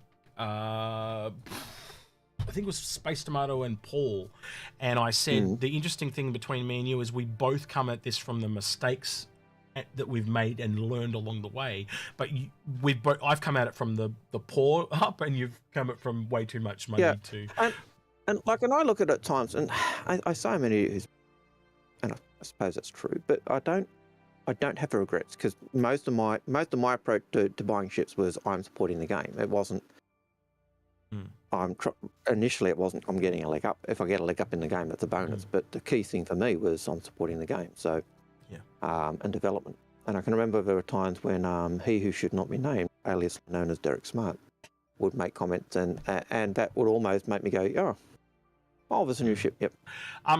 Really quickly, just screw you, Derek Smart. Yep. So, we're talking about carriers. Do not rule out the Crucible as a carrier either. Because I think the last time we looked at was 6 Nova Tonks could fit in that thing. So that may be thing as well. So yeah. Yep. And CIG have confirmed it's getting a reconcept, so it could even be bigger. Yep, and it's got that. Well, I'm going to be honest. Who doesn't see that that's going to end up looking awful Liberator shaped and sized? It has to grow because the Hornet grew inside from its original concept. But when I did spend some time with Piggles, God, this must have been 2 years ago now, and we were on a stream and we tried the Freelancer at the time was the biggest ship that had to fit inside that Scarab. It's now the Liberator because of the height. Not the Liberator, the Anvil. Legionnaire, sorry. The Legionnaire because of the height, but the Legionnaire is already shorter, so that's already going to fit. So it's still, to me, the lengthwise, it's the Freelancer that has to fit in that Scarab. And when you look at the Crucible and the Liberator is down, and they've said it only does hand repair and hand refueling. And to me, I always see that as a transport ship. It's not a carrier per se. You can use it as that. You can press it into service as that, just like you can press most ships into service for other things, but it's not a carrier like a normal carrier. The Crucible would be the next step up, where you can put ships in there, and because it's got repair and refuel, you can repair and rearm and refuel. Whether it can rearm as quickly as it can refuel or repair, it'd be another thing. And then you've got the full-on carriers, which are so I can see a progression with carrier ships as well. Put in the Crucible in that mix. I can't remember if it was you, Algared, or with Badges, or who I talked about it. We actually said, well, what would the medium carrier be? And my first thought was like, well, you look at the Kraken, it's got those 2 medium pads. It'd almost be a ship that kind of folds up and it just deploys 2 pads. And the key thing for that was it could allow you to transport vehicle and cargo between each other. Because if you think of the strength of that, if you can just deploy 2 medium pads in the middle of nowhere, right, and a ship A lands and ship B lands, and it allows them to use a vehicle. Cargo. That is huge, absolutely massive, because it doesn't require to drag out a massive Kraken. The Liberator kind of can't really do that because the ships are all small, so it's got advantage. It's got an advantageous spot over the Liberator, but it's also got an advantage that the Kraken doesn't have because it's smaller. It's perfect, right? But then its limitation is it can't really fly with the pads folded out, expanded. Yeah, I think I'm pretty certain we talked about that, and I'm pretty certain it was on one of our live streams, and Badges was with us, and we were talking carriers and stuff. So, but you'll forgive me for forgetting about it. There's a lot going up here these days, especially with CitizenCon and my AIE. excuse is I'm old Ben Hurston, so I've got an excuse. Execute doesn't. I've got a lot on my plate with what's coming up, obviously, as I said, with IAE and CitizenCon. But yeah. And this weekend I've got to do like 3 shows for Paul. That's okay. Make him do one with us. So that's okay. Just to follow up, the one thing I will say is all the images of the hulls with the ships in boxes, they've gone from the website on CIG's point, and they did talk about the Liberator being the starter ship for the ship shipping profession. So may have changed. I would say that may have changed. May have changed, but they way back in the day they did say you could disassemble a ship and put it in a box. So and that would be and that's totally different from the Liberator, where you've got the ship there and you could actually take it off. It could fly off. So it does fit into that aspect of being a carrier. You would have to imagine it's only for smaller ships, though. You know, it's only for because like I don't see someone breaking down a C2 and putting it in boxes and then reassembling it on the other side. That seems a little illogical. No. Weird. Yeah. That would be horrendous. You would need almost a capital shipyard to be able to do that kind of assembly work.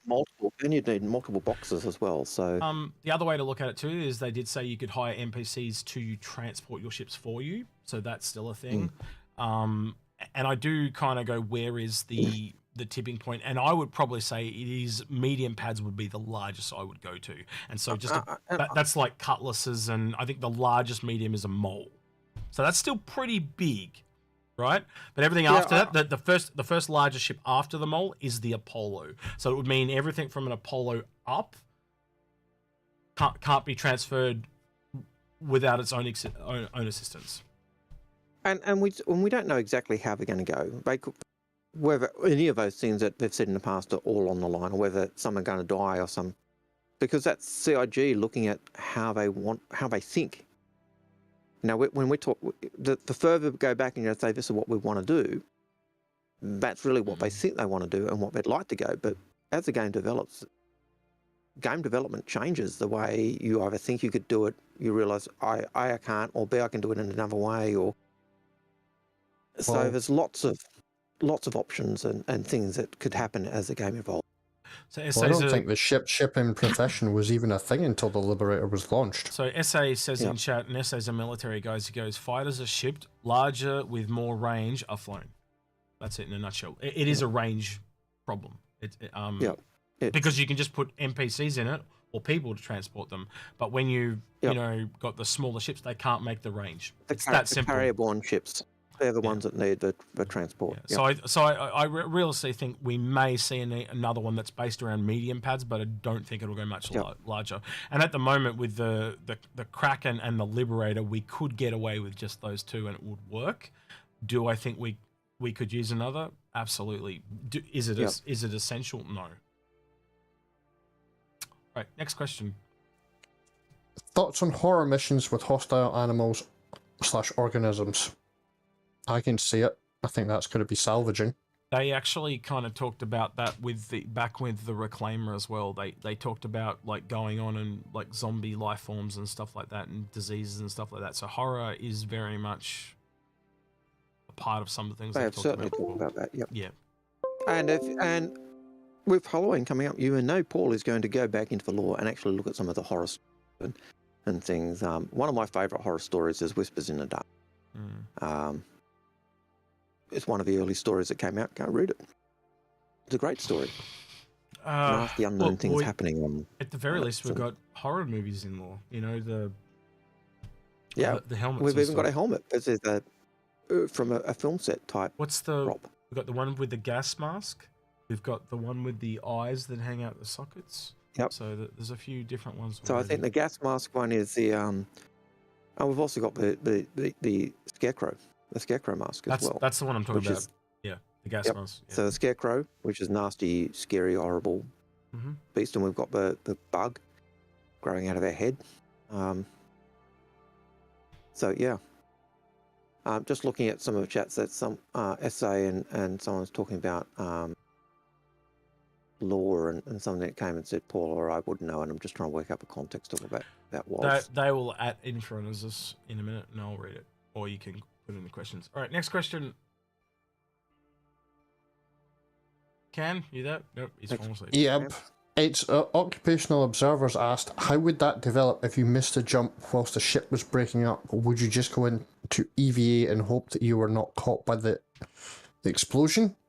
I was trying to find some context for that question. So I think he's talking about when I was talking about where the ship was breaking up and stuff like that. So yeah, you would, but also I think it also shows a need for some, like, you know how they've talked about parachutes and stuff like that. I actually think the way it'll probably end up going, and you guys can speak to this as well, is I think it'll become a part of the EVA backpack. They'll have some kind of reverse thruster that only lasts for a really short period of time, but it basically allows you to, like, just before you hit the ground, you go, shh, and then you hit the ground. I think that's what it'll be. It probably utilizes utilizes all your remaining fuel in your your pack, so you just hit the ground because you're not going to need it after that, are you? You know, and they've also stated that those EVA packs will eventually have fuel. Yep. Everything seems like it's going to have these limits eventually. Batteries need to be recharged. I eventually think they'll even have wear and tear, which brings them into the repair. You know, the component repair and stuff like that. Brings it all around. Yep. Again, I think the other thing is parachutes and things don't work because of Atmo. You need Atmo for a parachute to work. Jetpacks just work. That's true, because thick atmospheres, parachutes won't work. Then again, I think they could also add different things in for more advanced people, like they could have a glider, you know. Again, that was in one of the Origin ads. It was. Brochures, it's in one of them. That's why. The 100i ads had the glider. Let's be honest, there's no reason they can't have multiple different ways of stopping yourself, so to call it. You know, I always wanted that. If you've ever seen Final Fantasy the movie, where they had the gel, and they shoot the ground and it kind of like splashes up, and then they land in it, and as they're in it, it just starts to dissolve because it's all timed. It was just really cool, like this gel, and then they kind of like come down and it dissolves. The gel from, just something to slow you down so that you don't have that. It's not the falling that kills you; it's the stopping at the other side, at the bottom. Mm-hmm. It's a bit like the gel or whatever they use on Questers. Helka asks his BMM to Carrick CCU question, which we've already answered. As they came back and said that they were talking about the Hull E shipping ships and stuff. And yep, it did used to have the ability to, they did talk about it, having the ships in the containers and stuff. And I'm not sure where it is at the moment. But like I said, it part of game development when they're talking about it early on and then end up. Like I can remember originally landing zones. We're only supposed to get 1 or 2 landing zones per planet. We weren't supposed to be able to fly anywhere we want on ArcCorp. We were supposed to literally come in and have almost a streamed, you're coming into the landing zone and then you're at Area 18. Now we can go to anywhere and land on any building. Comes back to that nature of development thing where people just don't understand the progress of time. It's like this game comes out, but it never ever was built. It just appeared. Like the one I will reference is, you know how we had the Grand Theft Auto leaks this week, and there were literally people going, "Oh, it looks so unfinished," and it's like an unfinished game that looks unfinished. No shit, Sherlock. No. But what do I think? And then people look at a game like Star Citizen, which they're saying we're unfinished. We're in alpha. You know, oh, it's unfinished. It looks unfinished. Yeah, it looks unfinished, but gee, it looks bloody awesome. Yeah. Next question comes around to the thing you were talking about with the Caterpillar. Will you be able to obtain any LTI pirate skin? Phase Kitten is really not happy about our Gladius only having 12 months of insurance. So at the end of the day, I think the way I would tackle this insurance problem is, at the end of the day, when I interviewed Chris way back when in 2014, he literally said that like in his other game Freelancer, you might have to be once a month, like in real time, you may have to do one quest or mission with that particular vehicle to insure said vehicle, right? Yeah. So it's a fraction of what you're actually gonna, like, the insurance is so low, it's insignificant. It's negligible in terms of expense, and LTI was only ever seen as being a minor convenience. Yeah, for ship owners. And the marketing team have used that as FOMO, 100%. Yeah. And I think on something like a Gladius, it's cheap enough. It's not a problem. If you've got 15 capital ships, you're probably going to save yourself some cash. But then, if you're looking at capital ships, the second they go over $1,000, it's automatic LTI anyway. I think that's kind of the way I'd look at it too. The bigger a ship is, the more important the LTI is, mainly just because of the respawn factor and the cost of guns and things like that. Because as you go up, they all increase in price. So I think the higher it goes, I don't know where that dollar amount is. You need to make that for yourself. But if you're talking about a pirate Caterpillar, I'd say it's over. What is it? What, 330 at the moment? I would it's like a pirate Gladius. Oh, don't even worry about it. Don't even worry about it. That's what I was meaning. I wouldn't. Gladius, I don't think it's going to be bad. We'll put it this way: I don't. Algared, do you have a pirate Gladius? Yes. I don't. Do you have one, Ken? No. But then kind of tells you. Execute. I only miss one ship. Yeah, I know. But the point I'm trying to make though is that it's just a skin essentially. Unless you're crazy. Yeah. Yeah.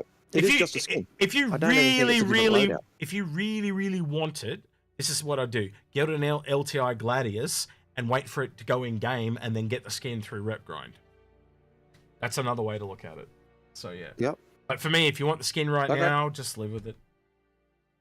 I would have to go and have a look, but I don't even think that the Gladius has a different loadout. Like, it doesn't even have different hard points.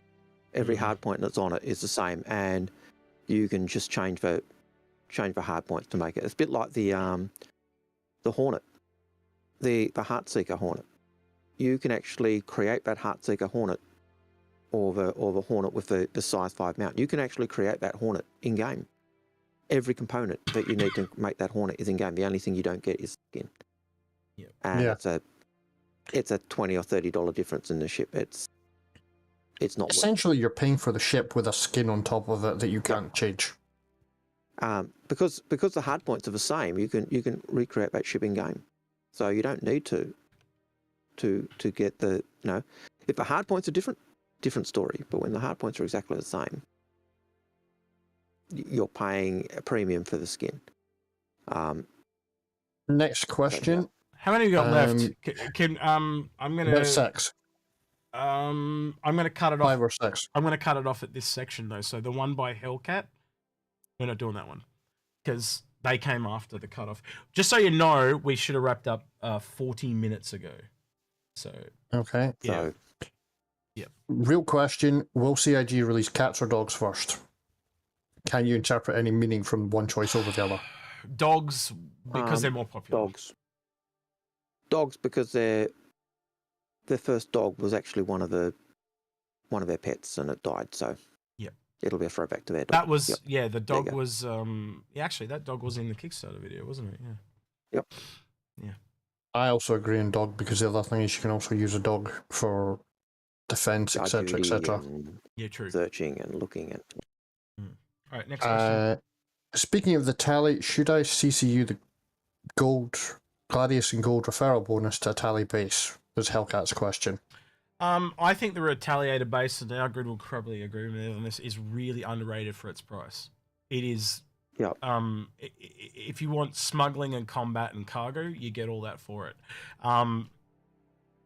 It's not in the best price right now, but it is about to get a rework, so it might also see a jump. Yeah. And its price is cheap. I use my retaliator my Gladius referral as that's what I turned into a Perseus. So I'd use those types of things for the big ships, not the little ships. And Algared and I will also tell you, rather than have 3 or 4 little ships or medium ships, try and consolidate and get one big ship, because you're going to get far more value out of that one big ship. Maybe not now because of the way the game is at the moment, but if you can move to that by the release, you're going to push yourself so much forward, and you can earn down and backwards. That earn down economy is far stronger than trying to earn up. So trying to take an M50 and earn a Carrack, going to take you forever. But taking a Carrack and earn an M50, probably do one mission and you'll have the M50. Yes, I know you're hungry. Trying to finish this question. The other thing I would say is grab the tally base from the closest ship. Don't go straight from the Gladius to the tally in one CCU.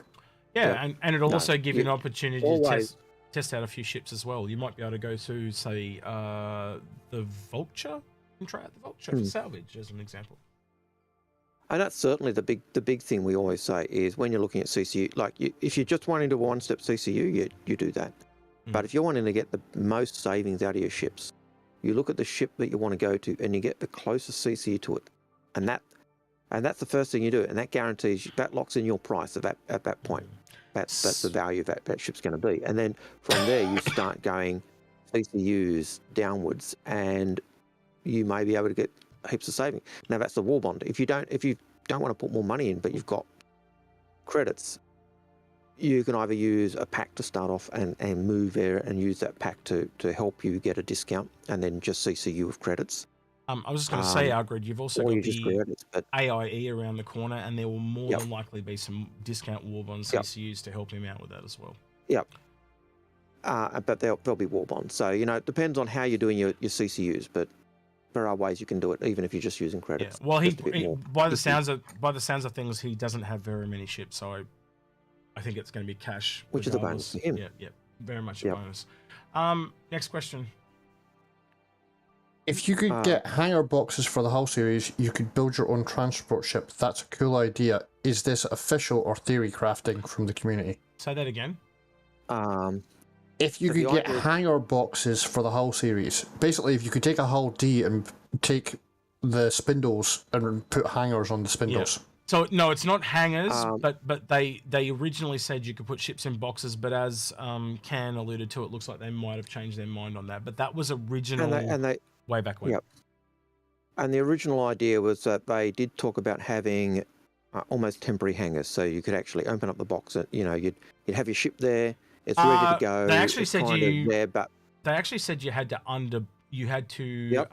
There were several. There was one you had to build it. There was one you could have it there, but even those ones, you basically had to stay with your ship. You couldn't kind of get back in. It was a really weird, nasty, horrible thing. And it's way back. It's way back then. It may have been said by CIG, but way back then. But where they are now, and it does, as Can said, look like they've backed away from that. So it's pre-20. I think it's 2015 is the Q&A where they talk about it, and they haven't talked about it since. And then we got the Liberator. We've got the shipping profession. And I'm not saying 100% it's not. I'm just saying don't buy a Hully assuming that this functionality is going to be there. Yeah, because literally think about it. Think about all the gameplay that is required to break down a ship. So don't have to take something like a C2, but take a Cutlass. How do you break that down, or how big is the cargo crate just to put that in it, right? And can you literally see them putting a C2 in a cargo crate that you attach to the side of a ship? It starts to get a little bit unrealistic when you think of it that way. Yeah, that'd be multiple cargo crates. Yeah, I would say more than likely it would be small ships only, maybe medium. Again, it goes back to what SA said, like bigger ships can move under their own power and they can do the distance. I would say it would be cut at medium, which means the biggest ship you could put into a cargo crate would be a mole, which is still pretty damn big. That's pretty big. Yep. All right, next question. The last two were, I was going to say that is... I think the thing you're talking about came from theory crafting in the community. No. Is there any mention? No, it didn't. No, it didn't. No, it did not come from theory crafting. It was from CIG. I can tell you that right now. No, the hangars. Oh, the hangars that you could fly out of. I think that's... Even the idea of the small hangar boxes for ships did come from CIG. They even talked about having turrets that you could have hidden inside cargo crates that would, like, you could open, and they would, so it literally could be a fake cargo hot ship hull thing that's just covered in guns. But you'd have to have people... talked about in the Q&A. That's still there in the Q&A, but the hangars was never in the Q&A that I found. No, in that Q&A, they may or not have been, but we're talking pre-2018. I'm going to be honest with Cam. I don't remember the hangars. I always remember the ships had to be unpacked at either end. I don't remember there being... talked about in the Q&A. Yeah, I don't remember anything about the hangars, though, Algared. I'm going to be honest with you. But that may be later, and I've forgotten it, so I'm not going to argue with on that. But in that Q&A, I don't remember the hangars. So, yeah. But it is so long ago, like, even if they did. Agreed. My point is that it's the nature of development. They could easily step back from that. But my memory is, if you were in a ship that was kind of in one of those, you had to be there with your ship. You couldn't be in the thing. It was no access ways to that hangar or that pod or whatever, and you could launch it, but then recovering was difficult. And so it wasn't just hey, it's a carrier. It was a cheap and dirty railway ship type thing. Yep. The last Next two questions. question. One was from Hellcat, which was the will there be atmosphere only aircraft in Star Citizen? No, not answering that one. That was on the cutoff. We're We haven't done. That. And That'll do it next week. We'll do it The next L- week because I'm Algared. LTI question. Algared, I'm cutting it. LTI question. No. Isn't LTI going to be important for those big fleets? Yeah. We kind of went over that anyway, didn't we? All right. Yeah, we've kind of answered that. So, Is there and any? that's all the questions. Everything. To answer Hellcat's question really quickly, no, there isn't. But I think it implies after our talk today, it has to be a thing. Anyway, leave it at that. All right. With That's that, it, then I'm going to send the Twitch people over to Paul at the Astro Pub. Go see So thank you for joining us. You guys will be heading off in 8 seconds. As for those guys on YouTube, I'm also going to send you off to Paul. He's talking about his stuff. And with that, I'm going to get some food because I'm damn starving. Me and Algared will be doing a show this week as well. We don't know what that is. We're yet. also doing a Law Citizen with Paul. We're redoing the Citizen that we missed. Mm-hmm. And thanks, Revelin, for the $5 bonus there. We love you for it. Thank you. Thank you very much. All right. Goodbye to people on Twitch. We'll see you next week or on the show when you see it next. So you guys are off. And they are take care. Going. Oh man, where is it? Yeah, okay, they're going. Going and like, subscribe, etc., etc. Yeah, like, subscribe, hit the bell, all that stuff. Yep. Yeah. Voice in the Void has been Can. He's been Algared. I've been Execute. He's been Catch you Execute, next one. and we're out of here.